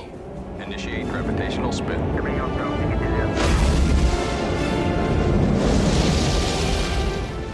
Peter's character, who is the Russian cosmonaut, is a little off, and we're taking that from the knowledge that we got from our guys that I met with that actually lived on the Mir. They say the longer you spend in space, it affects your muscles because you don't have gravity to do proper exercises. That's why they do so much case study of exercising in space, and they actually do send shipments of vodka up there.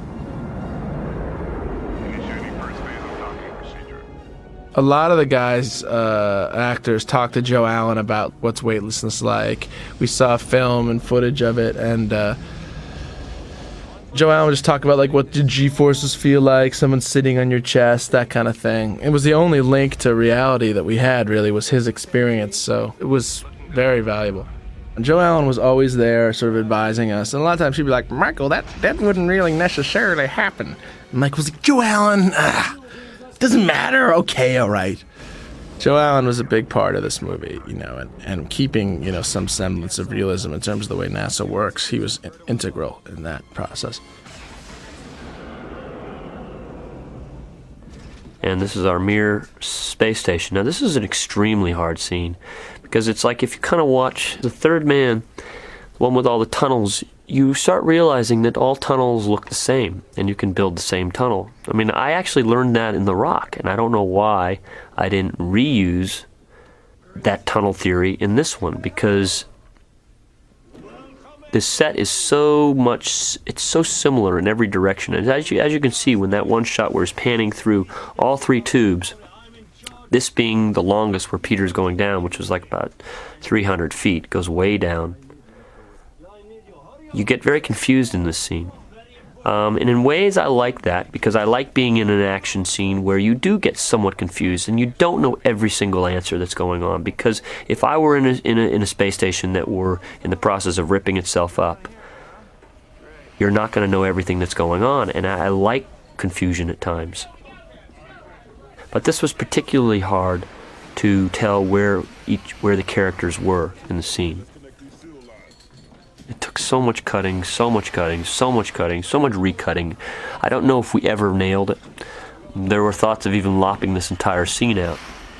Well, to the right is fuel gauge. You watch the fuel gauge. 150, okay, 160. There were a couple reasons why I had the scene in there. One is to put our heroes in jeopardy and tell the audience that they can survive through an action scene. That, well, we're not going to hurt any of them. And we're going to put them in a harrowing position, and the entire mission might fail, but we're not going to hurt them. And then all of a sudden, you take them around the moon, and you kill 3 of the guys. It flips. You've kind of twisted the rules on the audience. You've just told the audience you're not going to kill them in an action scene, and then all of a sudden you kill them. And it worked really well in The Rock when we obliterated the entire SEAL team, because we gave them enough screen time, and then all of a sudden you twist it on the audience and you get rid of them all. It has a shocking effect, and it's kind of an effect where no one in the audience moves. It's a long-ass time. God, Lev, I am so sorry about all the upheaval and strife in your country. Man, that must be tough up here with the loneliness. But I want you to know that up here, there are no Russians and there are no Americans. We're just spacemen. A lot of the actors added their own dialogue just because the actors spend the most time with their own particular characters, the most time thinking about it, and so they tend to come up with stuff. Billy Bob's obviously a writer, Owen's a writer, Steve Buscemi's a writer, I'm a writer. There's all these writers, so it was great to work with a bunch of kind of creative, collaborative guys like that, because they all sort of had ideas and they'd all were willing to try stuff. And when you threw something out there, someone else immediately could kind of riff off that, you know what I mean? He used to work for a big bomb factory. I only worked in one little part of the Mir space station. I think they had actually started shooting the film on the Mir because they had a big fire sequence in it and a lot of big stunts that they had to get out of the way. And I was only in a little bit of that. I worked a couple days on just a little piece of that set that was actually cut off the huge set that they started working on. And I think I ran down a couple hallways, and that was about it. So we shot a lot of this with this handheld little teeny camera that was great. I tried to shoot it a little bit like Das Boat. Made it very confusing, and I had to end up taking out a lot of that footage because I was going for more chaos, and I think I was just getting it too chaotic. I really wanted to do my own stunts, and I wanted to do my own stuff, and I kind of insisted on it.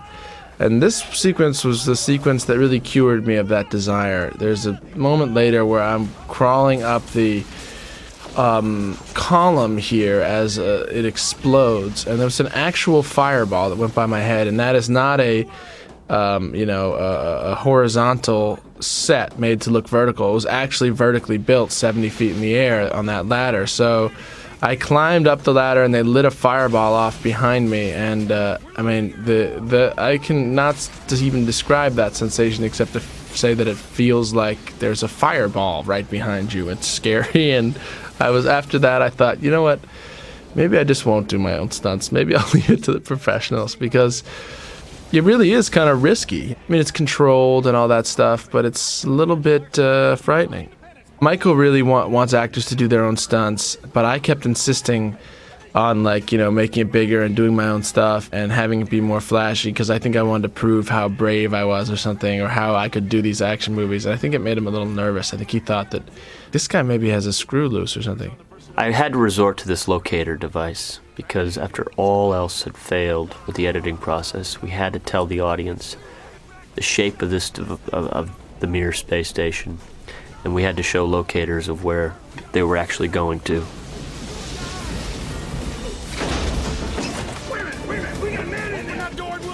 This was something very hairy for actors to be on. This is a real fire right over our actors. The gas was sucking onto the ceiling, and we'd have them count to 10 as the gas would pour out, and we'd light a match, and it would hit the top of the roof just like in Backdraft, and they would run right under it. They've still got 2 men trapped in there. That would be Will Patton running through sparks, and sparks probably catching on his hair and catching his head on fire. Running through sparks is not a fun process because it's little beads of molten metal hitting you. A lot of this stuff is like not really stunt. It's stunt / acting, you know. You're acting amidst all these effects, so you kind of have to do your own stuff, you know, because they want to see your face. And it's not like so much a stunt as it is just acting amidst, you know, there's fire around you and flying debris and sparks and the smoke with the liquid nitrogen. And so it's just kind of a low-level hazardous area, you know, but you have to act in it. And, you know, a lot of times there wasn't even an option to not do it. This whole set, this sequence took a week to shoot of us just crawling along that thing. I mean, they built the set so it could move and the icicles and all this stuff, and you never even really see it. Here's where the door blows up and goes right by my head. It's actually me, and I was scared. Watch. Right there. Ready? Bang! See that? That was really frightening, and that came really close to hitting me. It was on a wire, but if I hadn't gotten through the little hatch in time... Ben's a big trooper. He's a great guy to work with. He's always there, willing to do anything, take risks. He had to jump out inside the Mir exploding, with the door blowing over his head. I just wasn't getting what I wanted. And I do this nasty trick. And I said in front of everybody, Ben, you know what? I know you haven't done a lot of action movies, but this is how we would do it next time. You know, you say it so everyone hears, and it's partial public humiliation, and I know what I'm doing, but I mean, I don't mean it in a bad way, but everyone hears, and he gets fucking furious. Ben's like, I'll show you how it's done then. Okay, all right. And you amp him up to a point where he gets mad, and then he does it right. Now, I know there's no fire in space, but it is a movie, and most people don't know that. And then we had all this high-tech stuff, and then we'd do this, like, really low-tech weightlessness where, like, Michael would just put the camera there and say, like, act like you're floating, you know, where you just sort of have to bounce around. And I was really bad at that. And Michael was like, didn't they teach you this in acting school?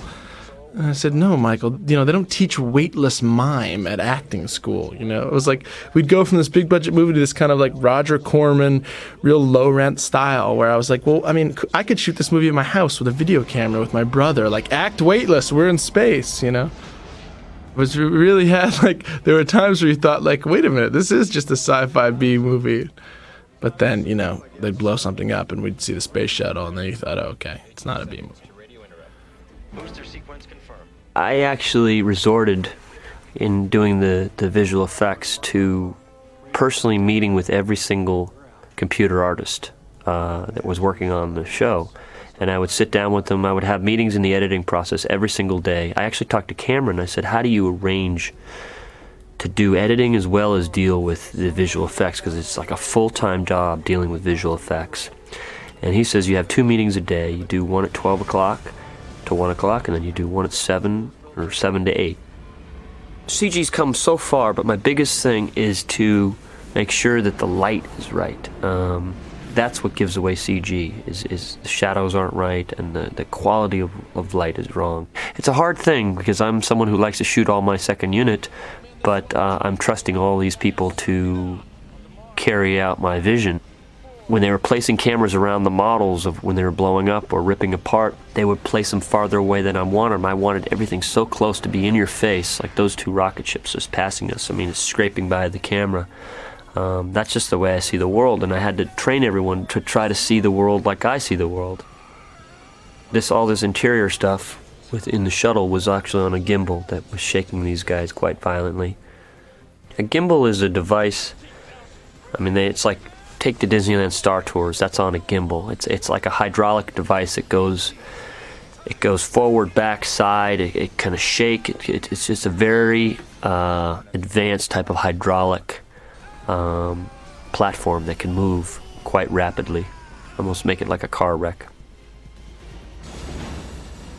What the actors were complaining about when they were trying to accelerate from 4,000 miles an hour to 22,000 miles an hour was the theory that when you're accelerating in space, it feels like an elephant on your back. Your eyes get sucked into your head. It's extremely uncomfortable.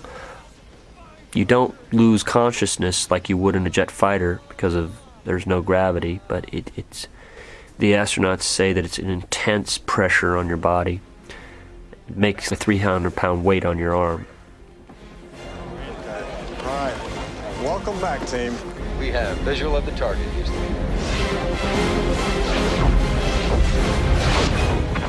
Now, working on this asteroid, we really tried to make it a mean-looking, vicious thing. It took a lot of design work. I mean, we've all seen asteroid movies where they're just one big blob of a rock. And I just knew it was just too boring, and I wanted to stylize something to make it mean, because we were making a movie about an enemy that was inanimate. It's very hard making a movie about something that's not living. So we tried to make this a living, breathing piece of rock that was vicious.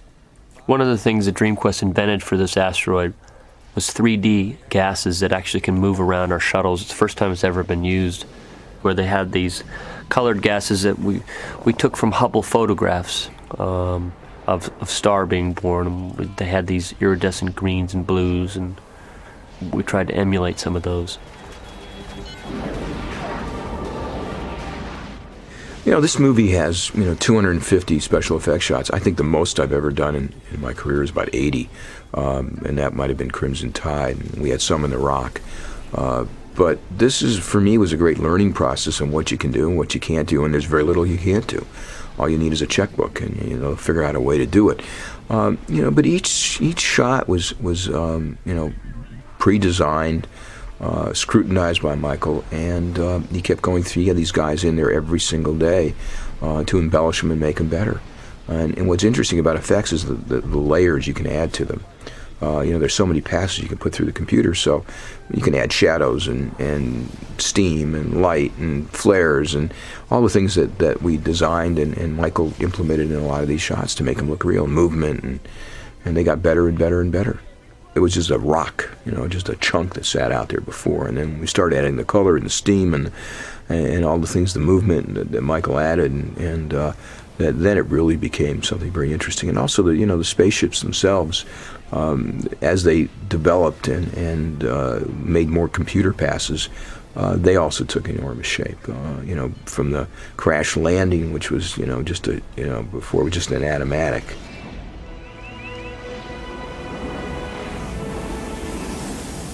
Well, here, when we're trying to make the shuttle crash, I tried to make it horrific, tried to envision myself what it would feel like to be on something that was going down and had lost control. Good luck, Freedom. Oh my God, this is it. In reality, these guys, the vacuum would suck their faces out and blood would come from every single orifice. It's something that you can't put in a PG-13 movie. It was a lot easier to suck them out the window. Armageddon, I knew from the beginning, was going to be a PG-13 movie. I wanted something that you can bring your family to, that there was no swearing. I mean, going from Bad Boys, where the first 3 minutes, Martin Lawrence said fuck probably 20 times, and my mother actually saw one of the first cuts, and she says, honey, there's a lot of swearing in the first reel. And I actually took out like 4 fucks for my mom. But Armageddon was a movie that I wanted it to be PG. It was a movie that really hit the chord of America. It was very patriotic. We made it that way because As my grandfather always told me, you can make money if you sell stuff to middle America, and that's what this movie really hit the heartland of America. You know, it's kind of odd when you make a PG-13 movie. You've got to actually kind of dumb it up. You've got to make it for that 13-year-old, but you've got to make it interesting enough for an adult. And some of my fans might have been, you know, it's kind of a weird thing to have fans now, but I guess recently I've started to have fans, and I might have upset some of my fans by doing a movie that was PG-13 because I shot Armageddon to look and feel like an R-rated movie, but there was really no swearing. It wasn't as sophisticated as The Rock, but it's also more sophisticated in other ways emotionally. When you compare the movies, Bad Boys had no emotion. It was just a fun ride. The Rock had emotion that was interesting, but it was like we tried to milk every single thing of emotion, where Nick Cage had a girlfriend and we tried to make it like he's got a baby and he's got to get back, and it seemed to be more forced. And Armageddon felt a little bit more natural, where the real emotion came in between Bruce and his daughter. You know, the amazing thing is to make a movie where they can laugh, cheer, and in the same movie they can cry. I've had so many, particularly younger kids, like 14, 15, 16, 17, girls and guys, come up to me and say it's the best movie I've ever seen. They look truly genuine with their face when they're saying it's the best movie I've ever seen. Then I can remember back when I was a kid, you know, when you see those seminal movies, like, for me it was Raiders of the Lost Ark. At the time it was the best movie I've ever seen. Michael is a savant. I mean, he's really, really brilliant at making movies look like people expect these movies to look. But he's like a kid, you know what I mean? I think that's why his taste is so in tune with the people who go to these movies in droves, because most of those people are, you know, kids themselves. Liv had an extremely tough role because she had to be an anchor down there, and we had to put her through so many different emotional paces. And we shot the stuff in Mission Control early on, and we had to do a lot of this emotional stuff within a week. And you know, just for her to play these different beats of what's going on, and it was a very tough job for an actress. Come on, Watts, Sharp, somebody. This is Capcom Houston. Come in, Freedom. I love this moment between Billy Bob and Liv. Billy Bob just looks terrible here, and it just looks like the world has been crushed around him. And Freedom, come in. This is Capcom Houston. what that was a very large-scale shuttle, which was 32 feet long, on with some very strategically placed stalactites and blowing wind machines and whatnot. We had several different shuttle sizes. We had 7-foot shuttle sizes. We had 6-foot shuttle sizes, and we had a 27-foot shuttle. Because I'm a genius. The gauges will not read. They're all peaked like we're plugged into some magnetic field. Well, who on this In spaceship? terms of crowd pleasing, Steve Buscemi is worth every single penny of his fee. Actually, after he saw the movie at the screening at Cape Kennedy, he told me he needed to get some dental work. You'll notice that when the bomb blows, you see his teeth quite clearly. I said, Steve, don't get some dental work. That's part of your charm there. You got $1 million mouth. Independence is flatlined. Actually, the very first night of the shoot took place right here. This is the very first shot of our first night of principal photography. This shot was not working out because our steam machine broke, our wind machine broke, everything was going wrong. This was the first night where we were testing out our spacesuits, which turned out to be a disaster. The problems you need to worry about when you're designing a spacesuit is you need to have actors that you can see their face in. You can see the soles of their eyes. That's where you get... I was very concerned how you can see these actors' faces in a spacesuit and still be connected to them. So we designed a shape of a mask that can deflect a lot of reflections, and we use very hot lights to help light them. As you notice, the reflections aren't that irritating on their face, and you can actually see under their eyes in these spacesuits. These spacesuits needed to have their own battery-powered lights, which were specially designed HMI little teeny lights that we put on their helmets. They needed to have their own air systems, their own air that blew across their face so that their breath wouldn't fog up their face. And they needed to have communication with me, so I was able to talk to them, and they were able to talk to me, and they were able to talk to each other. It was an amazing, complicated sound thing, especially when you've got 7 or 8 of these guys in spacesuits, and they're all trying to talk to each other, and I've got to talk to them. The very first night of the shoot, where Ben was walking outside of the crash site, I said, I was way far away on a camera, and I told him on the walkie-talkie, I said, Ben, I need you to pretend like you've been in a crash, and you're kind of not walking steady. So he's walking out of the thing, and he kept leaning down. He kept leaning down to try to find something, and I'm like on the walkie-talkie system, and I'm like, Ben, what are you doing? What are you doing? Keep walking, keep walking, keep walking. And I say, cut. Unfortunately, it was the very first night of wearing that suit, and he was trying to find a rock to bust his face mask because his whole air supply quit on him, which means he was kind of suffocating, and he couldn't get his neck harness off. So we used Ben and Big Mike and some of the other guys to test the suits. They were the guinea pigs for Bruce Willis. After Bruce doing 12 Monkeys, who wore like a 100-pound suit, he was really, really concerned about the spacesuits, and he kept asking all the actors, so how's it going on the movie, how you liking it? Because Bruce got started late on the movie, and he would always end his conversation, how the suits? Both spacesuits were uncomfortable. They both weighed in somewhere around 90 pounds. I think the 12 Monkey spacesuit was a little bit heavier because I had a 50-pound briefcase to carry around as well.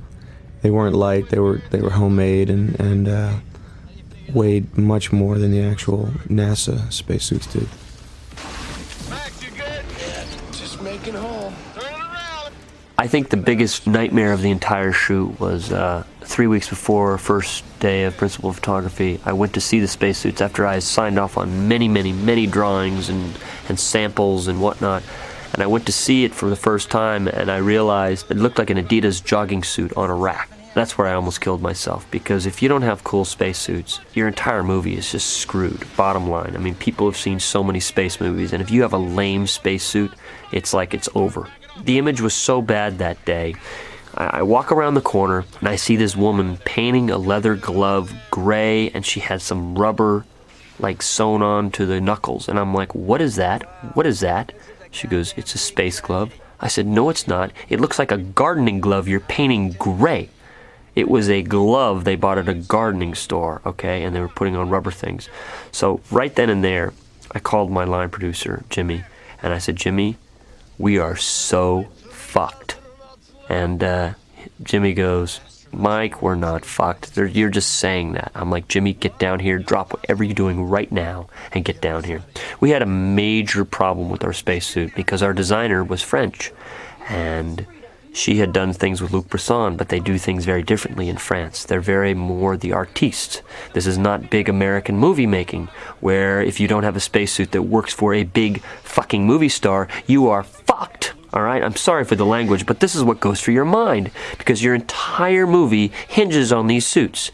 And what she was doing is she was holding too much of this on her own, and there are people around Hollywood that are experts. They're expert spacesuit helmet designers, or experts that design just body suits. And it's a very specialized craft.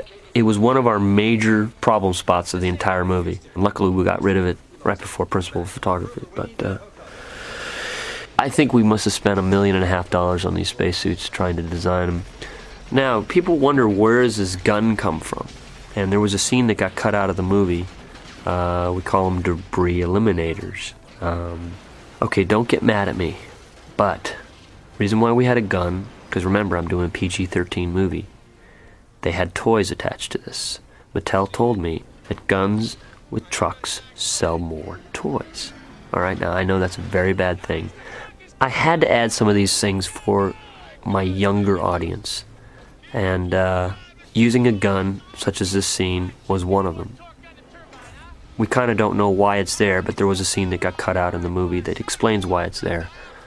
We kind of took it from a phalanx cannon, what they have on aircraft carriers and they have on battleships and certain things. Phalanx cannons are things that shoot plutonium rounds 3,000 rounds in a very rapid pace that just kind of shoot debris and shrapnel out, hoping to hit an oncoming missile that's coming towards the ship. That was a theory that we explained in the movie in a very, very quick scene that was cut out of the movie. Now, if I were to ever redo this movie, one of the things I would do is I would give myself another couple weeks and I would slow down some of the editing. And that's part of sheer lack of time of having to finish this movie.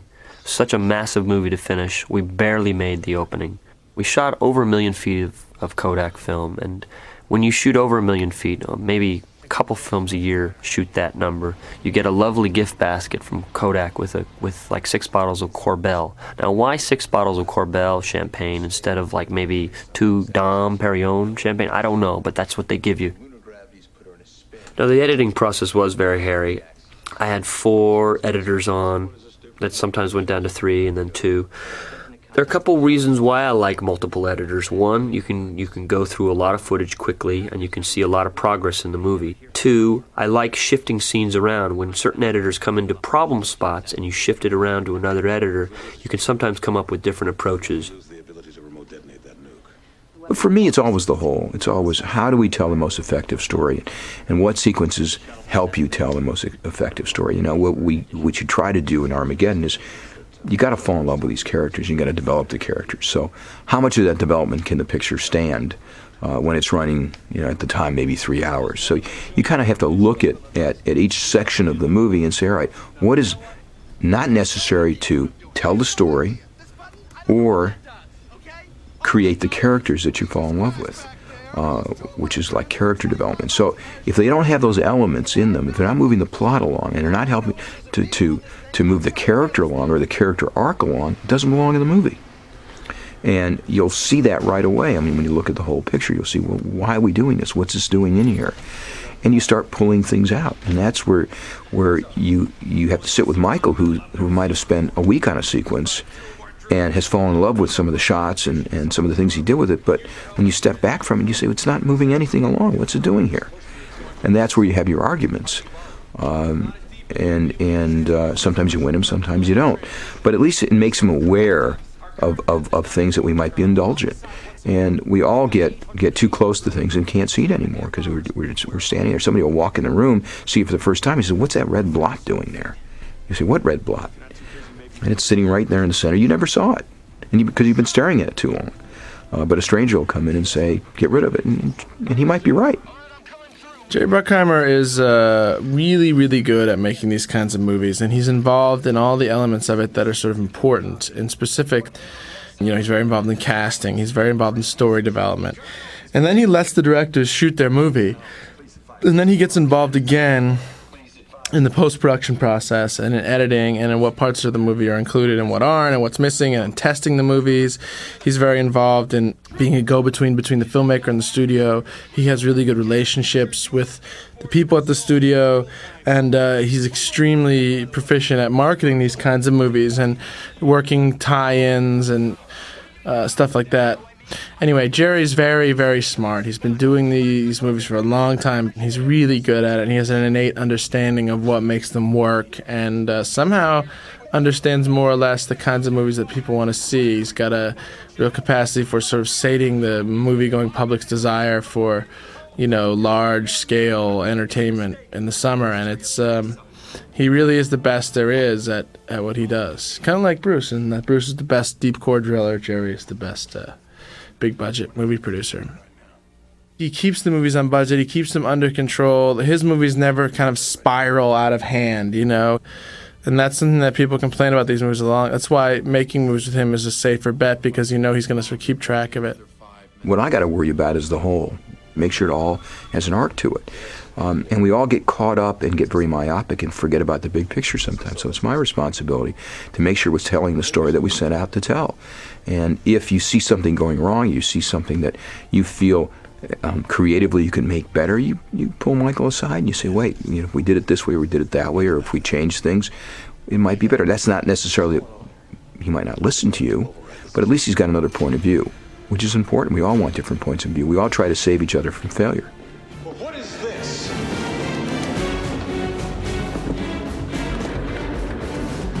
Secondary protocol.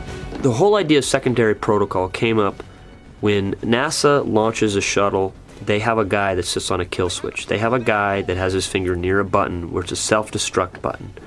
And my theory was NASA always backs itself up 4, 3, 4, 5 times. They back themselves up. And that's why they have redundancy. They send up 2 shuttles. They see which one makes it. It's not something they talk about openly in the movie, but NASA always has redundancies. And they would never send that shuttle up there without the possibility of a remote detonation switch. Just in my mind, they would never send it, because if they couldn't get that craft through and it got punctured, the skin got punctured through rocks, they could still land it on that thing and at least do a surface detonation. So we tried to create this entire radio mess up, and where we realized that the whole authority protocol is falling apart. I guarantee you, if you do this, you kill us all. I've always had a fascination with going against government to do certain things. General, he wants you. This is Kimsey. Yes, sir. I understand. This guy is awesome. Keith David is just a terrific actor. He was in Platoon and Off Limits and Men at Work, Charlie Sheen movie, where he was really funny. He played a deranged vet. It was one of the thrills for me to get to work with him, Will Patton, and Billy Bob and Steve. Getting some of these actors to do this wasn't easy, believe me, because it's such an ensemble piece. Every actor wants to be the star and wants to have a huge part in the movie, and there's so many small little parts that are so important to the picture. That bomb design was a $75,000 really intricate design, an amazing piece of craftsmanship done by this artist who hand cuts all his own metal work. When I shoot, I add a lot of foreground. I like shooting through things. I like moving the camera. You know, it's partially because you're doing a movie that has a time clock. You're going to a lot of different places. It gives it a sense of energy. I get to work in this scene with a good friend of mine, Will Patton, who I've known for about 25 years. We were both kind of knocking around New York together 20 years ago, sometimes up for the same parts, and it's really fun working with him in the movie and having specific scenes with him. Harry, do you copy? Something's wrong. This is Steve Buscemi, who was just a genius. When I met with Steve in my office, discussing his character, he said, I want to be a genius, and I know better than most people that this mission is so far-fetched, it's never going to work, and I'm just going to enjoy myself. And I'm not going to die with my panties in a bunch. That's what he said. I don't want to die with my panties in a bunch. Be careful, I want you to kill it. They just let me out of the nervous home. I think it'd be funny if it turned out that it was all a prank initiated by Sling Blade, who got out of the nervous home and was like, there's an asteroid coming. But there was no asteroid, and he somehow snuck into NASA, and they just sent him back to the nervous home in Arkansas at the end. Our apologies, Mr. Stamper. Somehow he got out of the nervous home. We didn't know. To get Air Force approval, this scene with the gun wasn't in, and we added it later to add more heightened tension to the scene. And I think we were cringing when they finally saw it. The generals saw it, and they have to approve your movie, and if they don't like a scene, they can have it cut out of the movie. It's a very scary thing. When you get DOD clearance, that's just the rule.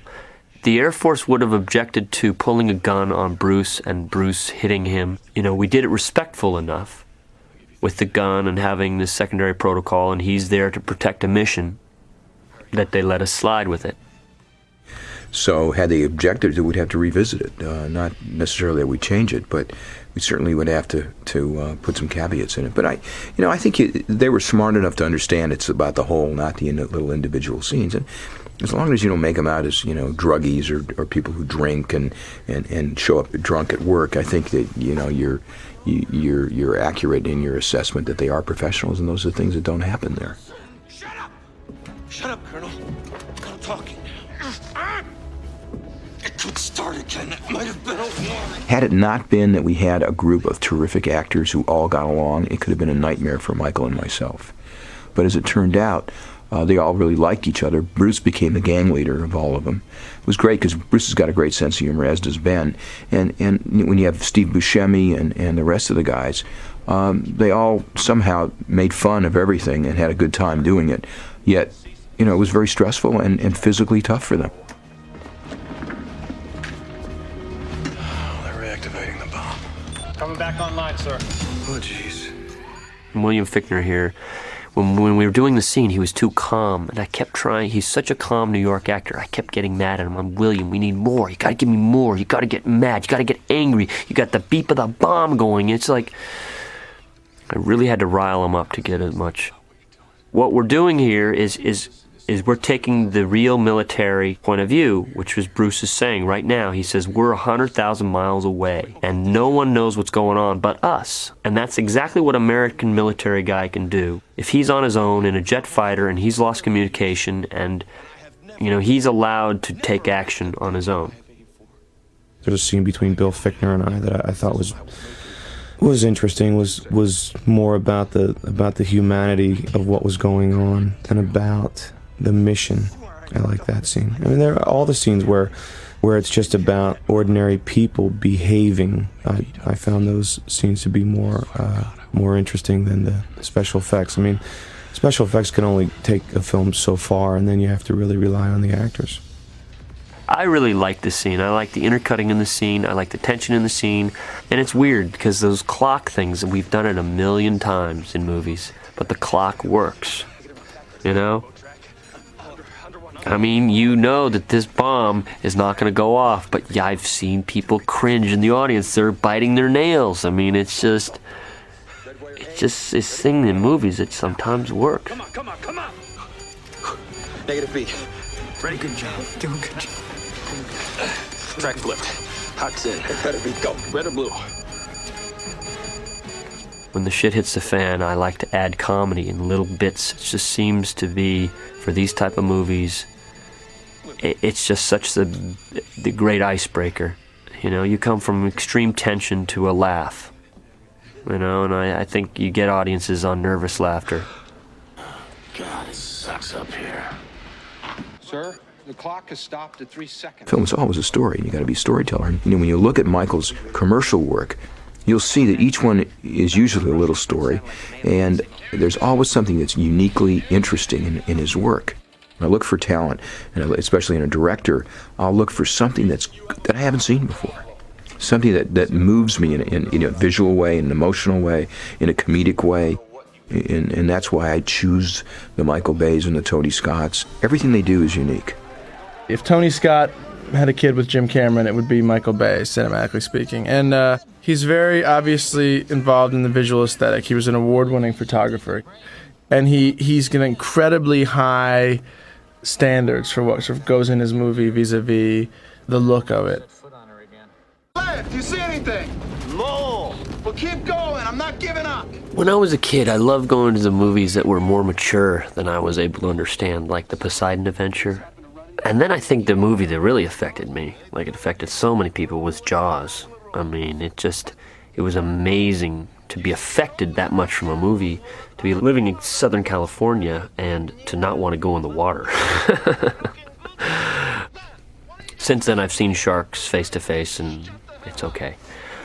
Going back to, I remember, The Exorcist.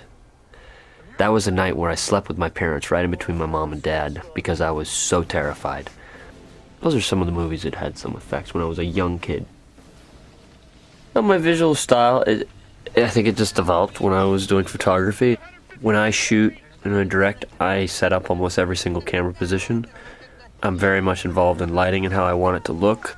I like to offset things and really use the frame of anamorphic, putting people on one side, and I like to do intense close-ups so that on a movie screen it really pops out, where you come from the top of the brow to right below the chin, doing these big shots like of Steve Buscemi there. That's on a movie screen. That's an immense close-up, and that's a lot more close-up than most people shoot close-ups.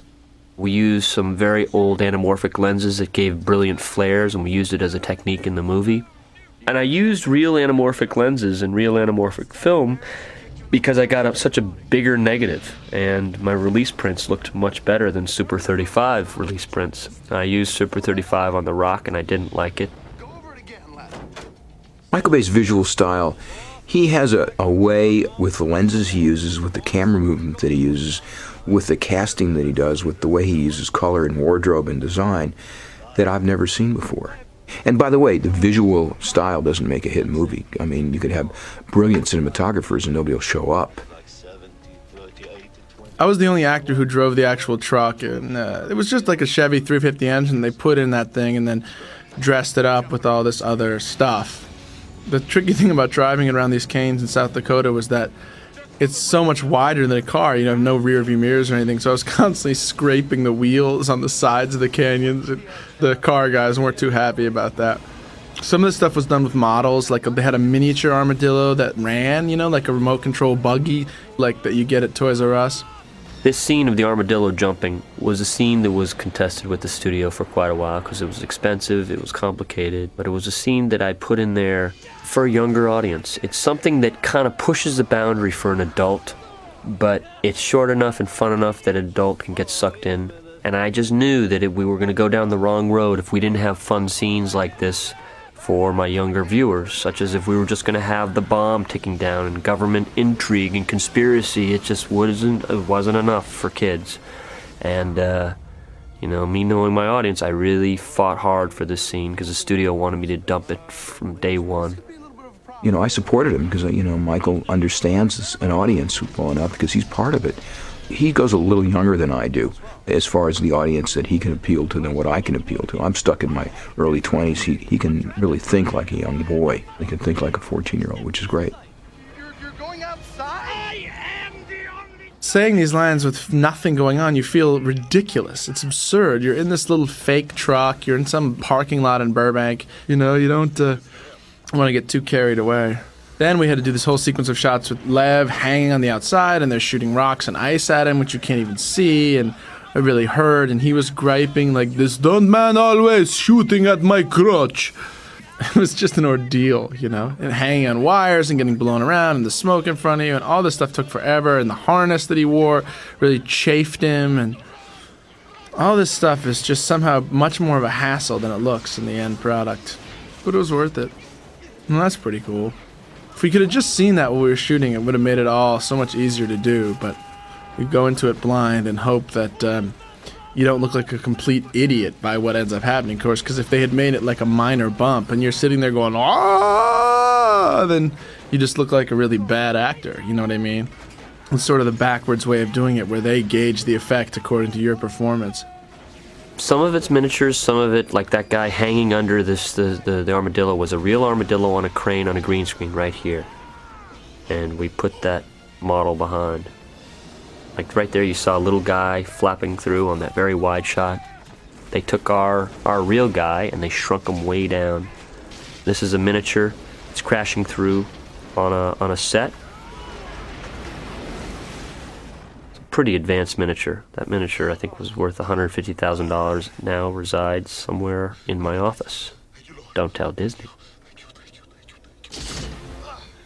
The whole theory was they were supposed to land in this deserty terrain that was softer and it was easier to land, but they overshoot their landing when they're crashing. The good shuttle overshoots their landing by 26 miles, and they land in a spikier section of the asteroid, which is our big gigantic set that we built at Stage 2 at Disney.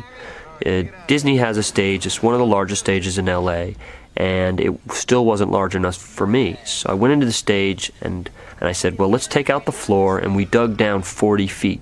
So this was a stage basically larger than a football field. We dug out 40 feet. The pit cost us $2 million just to dig it out. If you want to get into business, start digging pits for movie studios. That's where you make your money. I mean, they made $2 million in a week. So much fun, it's freaky. That gun actually was an old Gatling gun from World War II.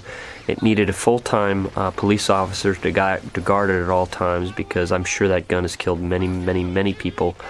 It's from a certain type of plane, and it fires, I think, 1,000 rounds in like 15 seconds. We dug this pit so that I now had a 90-foot tall stage. The stage was so long the guys looked like little ants on this stage because I like shooting low shots and I didn't want to do sky replacements, and we built a stage that was wall-to-wall set, meaning that there was no space for any storage of any kind. It was a set all the way through and through. You walk in, you are on the asteroid set. What's going on here? These are earthquake plates that were built into our stage. We had a 20-foot by 20-foot section that had plates that can actually hydraulically move and lift and kind of jump around. We're kind of showing you a mirror image of what happened on an oil rig when these pipes blew out. Jesus! I'm cooking! It was such a hard place to work because it was so immense, and it took so much manpower to work, from the steam lines to the 100-mile-an-hour fans to, you know, it created such a mold spore count in there that everyone started getting sick, and we had to keep getting it disinfected. You can't really tell watching the film what it was or what it smelled like there, but they use this cocoa mulch, this stuff that it is supposed to be the asteroid dust. And it's actually called cocoa mulch, and it smells like cocoa. So after about 2 weeks of 2 or 3 or 4 or 5 layers of this cocoa mulch being blown onto the asteroid set, and ice and water on it, it developed this its own atmosphere. It was really it was a mess. We were rolling around in about 4 inches of cocoa mulch and water. So at the end of the day, you had to take a couple showers. Prepare the world for bad news. This was a shot stolen from the Lincoln Memorial. That was kind of amazing. I distracted the policeman with a camera crew setting up a fake shot down on the lake, the reflecting pond, as I snuck into the Lincoln Memorial with my Steadicam operator. We ran in, we were able to get one shot, and the cops come running up, you know, telling me we were breaking the law by being there. I love the feel of these shots. This was in France, in India. This was in Istanbul. This was in Texas. These are real people, people just found basically off the street. We've got incoming. I got tracks. NORAD's tracking 4 small incoming over Europe. I think one's about to hit near Paris. This Paris sequence that we're looking at right now was something that was added much later after a preview. We realized that we had this phenomenal opening where it hits New York, and then we have a sequence where Shanghai gets hit, and then you sit there for an hour and 20 minutes and the asteroid doesn't do anything. So we felt that we needed, I always felt in the script that we needed this particular sequence, and it kept getting pulled out for budget reasons. And you know, when Joe Ross saw the picture, he said, well, we need one more pop in here. And so we kind of had been kicking it around, and you know, I told Michael, I said, whatever city we pick, let's make sure it's a city the audience will recognize without a title. And you know, Paris is so distinctive with the Eiffel Tower. Since we'd hit America and we'd hit the Orient, we figured we'd do something in Europe, and Paris became the place that, other than London, that you know you can identify in one shot. And we only have 3 or 4 shots in the whole sequence, so you had to get it right away. There's my family up there, so I don't want to hear "we hope so."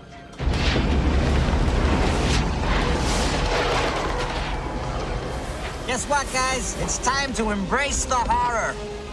Look, we got... There was actually many, many funny lines that we had to cut out of Steve, and this whole philosophy of, like, he found a perfect spot out here, he's going to sit back and enjoy it and watch the Earth, he's got front row tickets, he called it a surfing safari.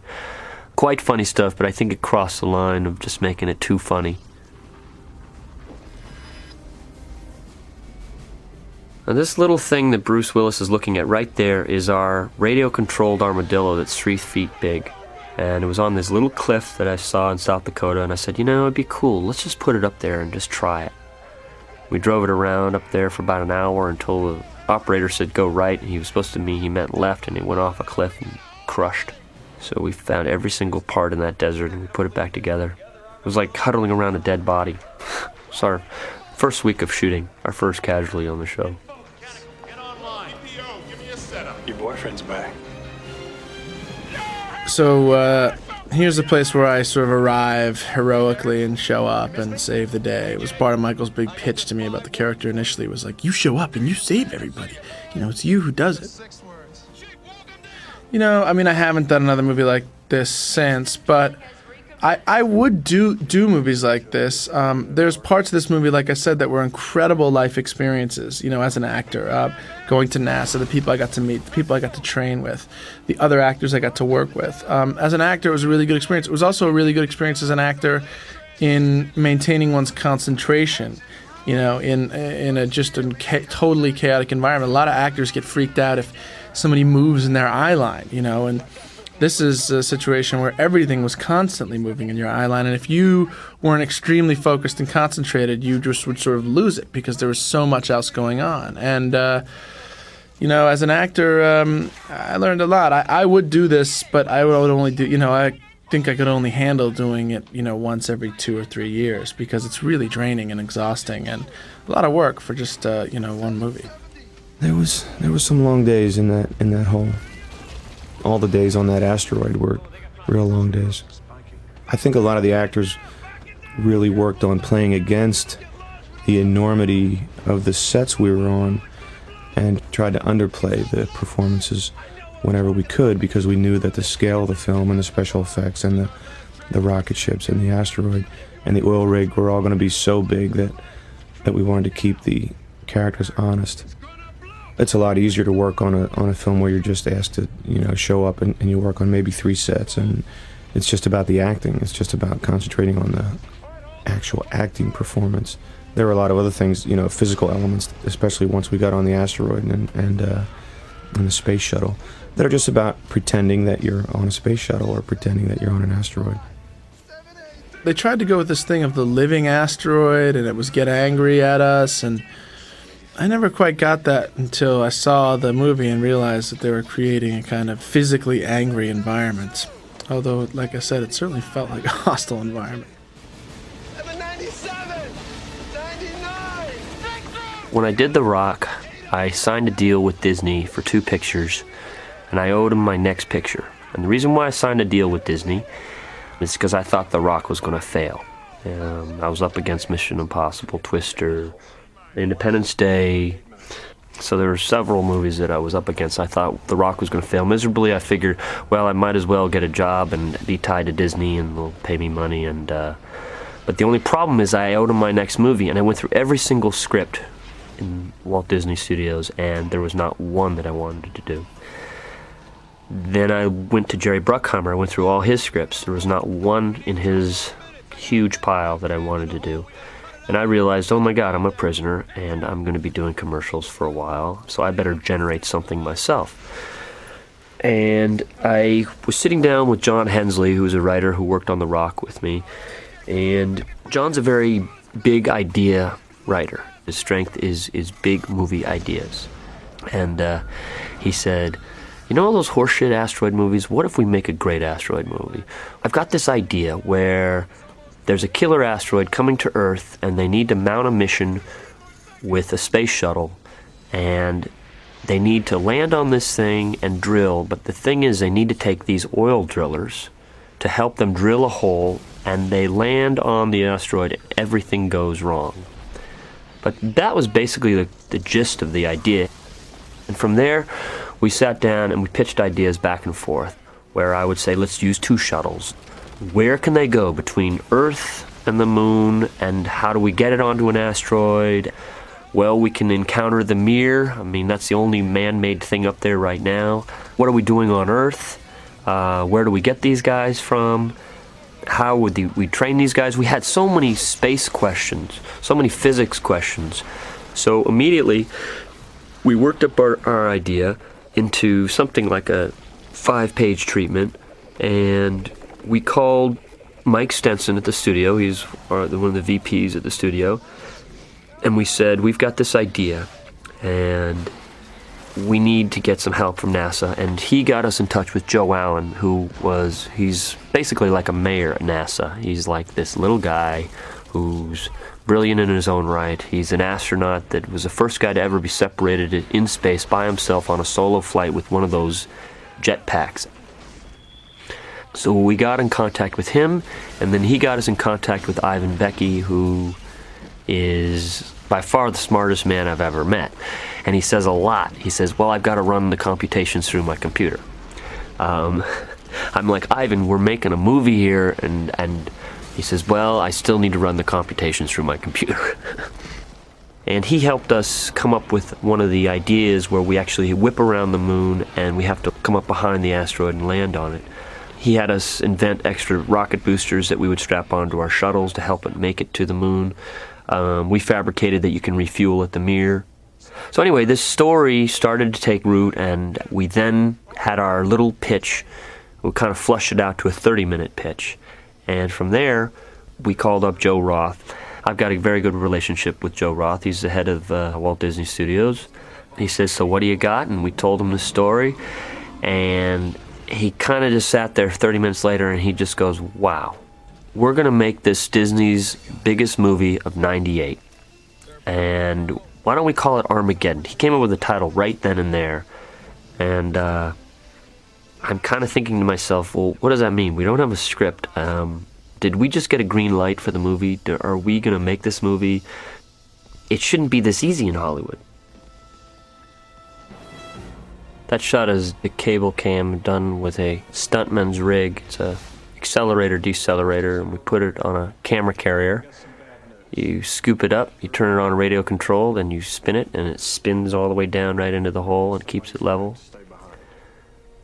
From musicals, I've always liked the idea of privileged angles. When I was in school back east at Wesleyan, I studied with Janine Basinger, and each semester we had very intense course from either westerns, from the Mexican westerns to, you'd see about 6, 7, 8 movies a week. And it was pretty intense on a full college schedule to see that many movies a week. One semester had the musicals, and I thought, I'm going to hate these musicals, and I actually love them. And I think it's because they really exploit cinema. It's really, I think, the first group of cinema that really helped show privilege angles all over the place. Crazy right now, but I would really like this responsibility. All right. It's just a lot of fun as an actor to pretend that you're up in a spaceship. It's interesting. Astronauts are very much akin to stuntmen. They always want to downplay what it was like and what they did. And I mean, for us, for the actors who were there talking to real astronauts, it's a pretty amazing thing. And to talk to these guys, they had a very matter of fact attitude about it. It was just their job, and it's just what they do to go up into a rocket and be shot into outer space and hopefully come back safe. This day I was really sick. I had bad food poisoning, but I think it sort of worked from the look on my face as we draw the straws, and I realized that, I'm going to die. And the scene between Bruce and I, where we go down in the elevator and then, he tricks me and pushes me back in, where Bruce is going to sort of martyr himself. Initially that was less of a scene, and it just kind of evolved into a more emotional thing. I don't know. I mean, there was sort of the cool way to do it, which is just to stiff upper lip everything. But I thought, like, in real life, this guy who you loved, who was like a father to you, was going to die. The trauma of thinking that I was going to die, and then at the last and wanting to be up to the task of that, and then at the last second being robbed of that, but also seeing him go. I just thought, nobody ever does really highly emotional scenes in movies like this. People always shy away from showing all that much emotion. They're afraid that if you get really upset, that somehow it means you're not cool or you're not sufficiently heroic. But I thought Bruce is the hero, really, so I could have the opportunity to do that. And I think, why not? It seems realistic to me. And one thing I wanted to do in this movie was apply as much realism as I could to a kind of otherworldly situation. So I did some where I was less upset, but then I tried some where I was really, really upset and like bordering on hysterical. And I guess they liked them because they left it in the movie. You're supposed to be moved at the end when Harry dies, and I wanted the audience to feel like, people cared about this guy. People loved him. That's my job! You go take care of my little girl now. That's your job. I agreed with Bruce early on. I was at his house in Idaho, and we were talking about the entire movie's got to build to this point right here when he says, you got to take care of my little girl. And then when he talks to his daughter. And I just love this image right here of Ben as this thing goes up. He's telling him I love you, and he's trying to keep looking through and peek through, and you see the last image of Bruce.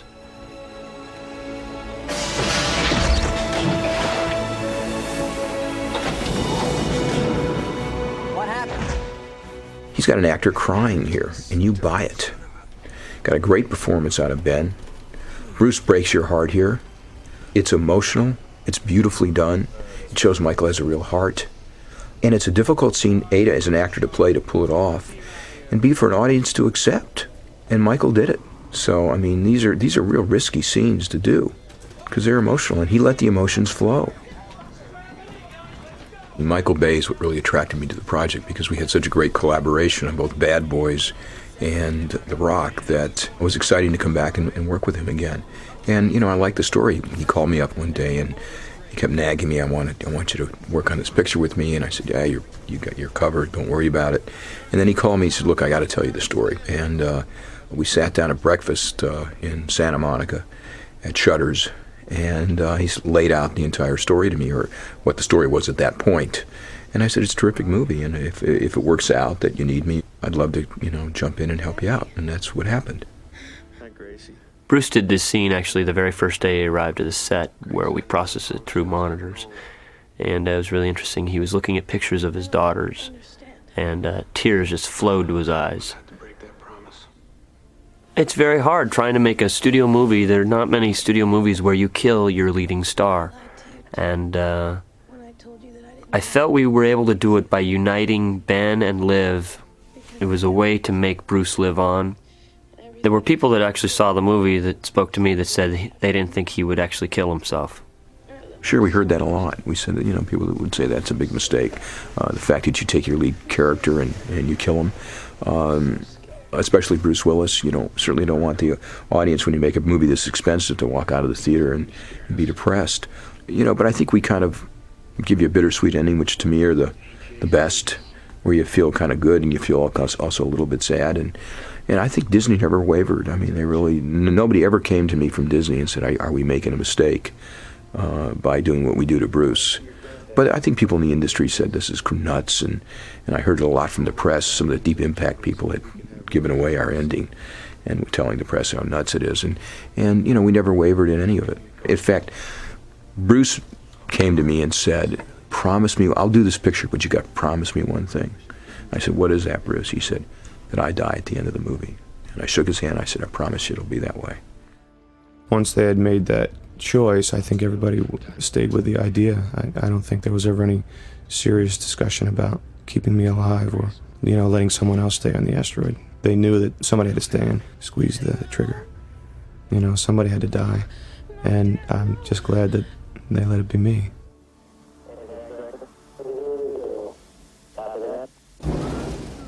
The audience certainly has an ability now to comprehend things at a much quicker pace than they did, 30, 40 years ago. I think with so many television channels and music videos and computer games, and where kids have to have this amazing hand-eye coordination, they grasp things much quicker. And, I just go by myself. When I sit in the theater and I'm watching a movie and I start getting antsy, I look around, I see other people are coughing and going to the bathroom, and so they're feeling the same thing I'm feeling. And we'll sit in our movies and before they're released, and I'll feel the same thing. And I'll sit with, even in this case, it'd be Michael, and say, Michael, I'm getting nuts here. The reason I'm getting nuts is I don't understand what's going on. I'm getting bored. We're not getting to the point of the scene. We got to fix it. And we'll sit in there and we'll do it. Films have rhythms, they're peaks and valleys, and you certainly have to take an audience up and down. But you don't want to bore them, and you don't want to confuse them. At least I don't. And that's what's important to me, because I make the movies for my enjoyment. And the day that I'm wrong and the audience says, get out of here, I won't be around doing it anymore, because they won't give me money. But until then, I'm going to keep making movies that entertain me, and not that I discard the audience or discount them, because I don't, because we have previews that tell you an enormous amount. They tell you an enormous amount. We listen to them. Certain things you can't listen to because the person they hate the most is the villain, which is they're supposed to. So you're not going to change that. But they certainly have a good, keen sense of what A, entertains them, and B, confuses them. I don't want to confuse them. I want them to understand the story they're watching. I like movies that have a beginning, middle, and end. I want to give back to an audience and to the world pictures that I loved when I grew up, and I was excited by, because you want to have new generations be just as thrilled to sit in those theater seats and eat their popcorn as I was. To me, it's a very romantic experience to sit down in a dark room with a lot of other people and to be entertained, to sit back and forget about everything. And for me, good movies take me on a ride. You know, I always say it's a transportation business. They take me away. And if you do it right, you're really gone. You can't think about anything else. I remember when I saw The French Connection, which is a picture I loved, I was Popeye Doyle. I was hanging there, you know, chasing them in the subways. And you want to give that back. You want to give that experience back because you enjoyed it so much. Let somebody else enjoy it. Because in a way, it's kind of selfish because I enjoy Armageddon. I don't make Armageddon because, you know, there's a paycheck at the end, which is nice, and we get that, and we love it, and nobody's going to turn it down because I want to go see the movie. When Michael laid it out, I said, well, that's a picture I'd spend, you know, my money to go see. And I'm at the theater every weekend. When I'm not in town and available, my first choice is to go to a movie. If I can see two in one night, I'm really thrilled. I just love the medium. And, you know, my dad said to me, don't get a job that you have to look forward to your 2-week vacation at the end of the year. So get something that you don't want to take a vacation from. Get something that you're really thrilled with. I'm asking you just one more minute.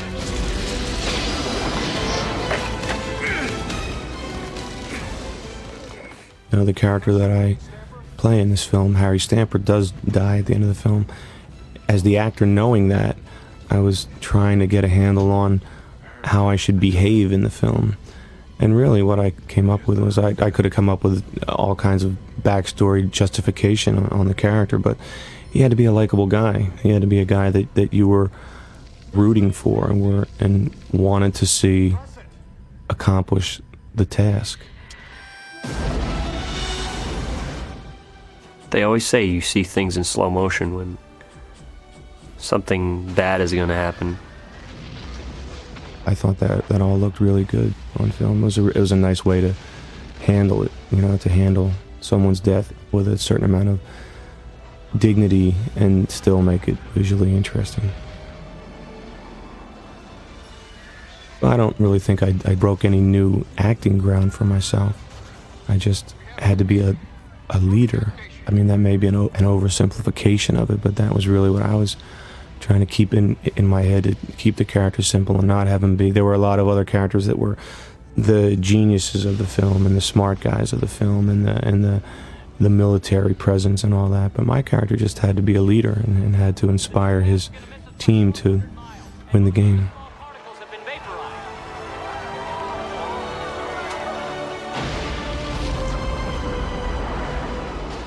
You know, this movie was criticized by the critics quite a bit, and the thing that's amazing, most critics are 45 years old on the average. And I remember I was watching an esteemed LA Times critic sitting in a theater full of 800 people, and he didn't know I was there when I was watching him. And he literally looked like he had a scowl on his face, and I'm telling you, the audience 12 times cheered, and I don't think he liked that. I think the audience nowadays is not listening to what critics are saying, especially for these type of movies. These are entertaining movies. This is a movie where you're supposed to just lose yourself and be entertained, and we're not doing anything more than that. And there's nothing wrong with movies that just go for entertaining an audience. And the thing is, I knew this movie would have an audience. I knew this audience would be a huge audience too, and it really caught Middle America big time. I think, you know, an early critical that they respect and like will take off on the picture, and it'll kind of set a tone for the rest of them. And we had some early reviews that weren't very flattering, and a lot of them kind of ganged up on the picture. But, you know, we also got some great reviews, and a lot of very famous critics did like the movie. So, you know, you take the good with the bad. When you make a picture of this scope and hyped as much as this picture was hyped prior to it coming out, the press is always skeptical and looks to shoot at you. And it's also a style of filmmaking that we do, and the kind of pictures that I've made in the past. For whatever reason, they tend to rather discover something on their own rather than being told the picture's going to be a hit. This picture was picked by Premiere as being the #1 picture of the summer, so it's got a heavy weight on its shoulder, and they'd rather find the Full Monty, picture that comes out of nowhere, a small character piece, which is a wonderful movie, and they should tout it. And they certainly will have an effect on that movie, because a movie like Armageddon, as much as you bash it, if it works, the audience is entertained, and they spend a lot of money to go see it. You know, again, this picture I think will end up being the highest grossing movie I've ever made. So the movie is effective for an audience, and that's what I make it for. I make it to entertain people. I make movies that are hopefully very satisfying to a mass audience. Here's this, like, the bodyguard, slow motion, spinning in a circle, end of the movie shot. Michael kept saying, "This is your hero shot. You come running out and you're the hero."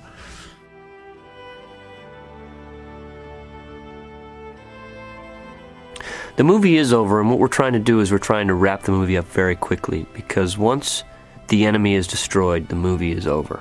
And we're trying to resolve other stories very quickly right now. What's most important to any film is, of course, the ending, because that's what's left with the audience as they walk out. And if you're going to make a very successful movie, that ending better work. They'll forgive you for the beginning, but they won't forgive you for the ending. And you got to tie up everybody. And you see at the end of this picture, we made a real conscious effort to tie up every character that you saw in the movie. And I also felt that you had to have some real emotion between the characters. And, you know, Michael added the wonderful stuff with Steve Buscemi at the end, and the girl, and added all that, and kind of improvised it. And I wanted that wedding at the end. I felt that was important, that we do something that was fun, and Michael could shoot it like an 8mm or a video clip. And you know, I had the idea where Billy Bob gets the patch, and Bruce rips it off, because it was a line in the story I felt was really important, and added that to it. They're emotional things. They're things that might be a little corny, but I'd rather err on that side than being too cold. And I believe in the kind of American spirit. It's NASA's belief that we'll figure out a way to solve this problem. And they do. And the biggest story to resolve is Liv and Ben. Michael was saying, "Do you think we should get married at the, you and Liv should get married at the end?" And I said, "Yeah, because originally we were just going to end on the tarmac," which I thought was kind of a downer thing. Like, well, Harry's dead, we're on the tarmac, end of movie. And I thought, we're threatened the end of all things, so let's have like a life-affirming thing, like a wedding at the end. And I encouraged Michael to do that. And I had this Super 8 camera that I fool around and shoot with all the time, and I told Michael, like, we should shoot some 16 and Super 8, and and it'll look like home movies type stuff, like independent style. And Michael got really into that, and so he let me shoot with my Super 8 camera, and then he shot my Super 8 camera, and then Buena Vista was calling me going, "Do you have the Super 8 footage from the thing?" when they wanted to cut it at the end. And Michael let me operate a couple of shots with 35mm handheld, and we improvised a bunch of stuff, and we just had fun that day. It was one of the last days. We were in LA. It was an exterior, and it worked as a kind of farewell to everyone in the movie too, because everyone in the cast was around for the wedding, except obviously Bruce and Owen. But it was like all the people were there in these sort of funny outfits, and we all sort of joked around and had a good time. And the thing ended in a cake fight, which is in one of the shots, and me throwing cake on Buscemi and Steve throwing it on Bear and Big Mike Duncan, and then we all grabbed the cake and grabbed Michael, who was shooting with my Super 8, and just covered him with the rest of the wedding cake, which is a particularly satisfying moment for all involved. And it was a nice kind of farewell to the movie, and it was fun. I think it worked. I like the idea of having home movie style things.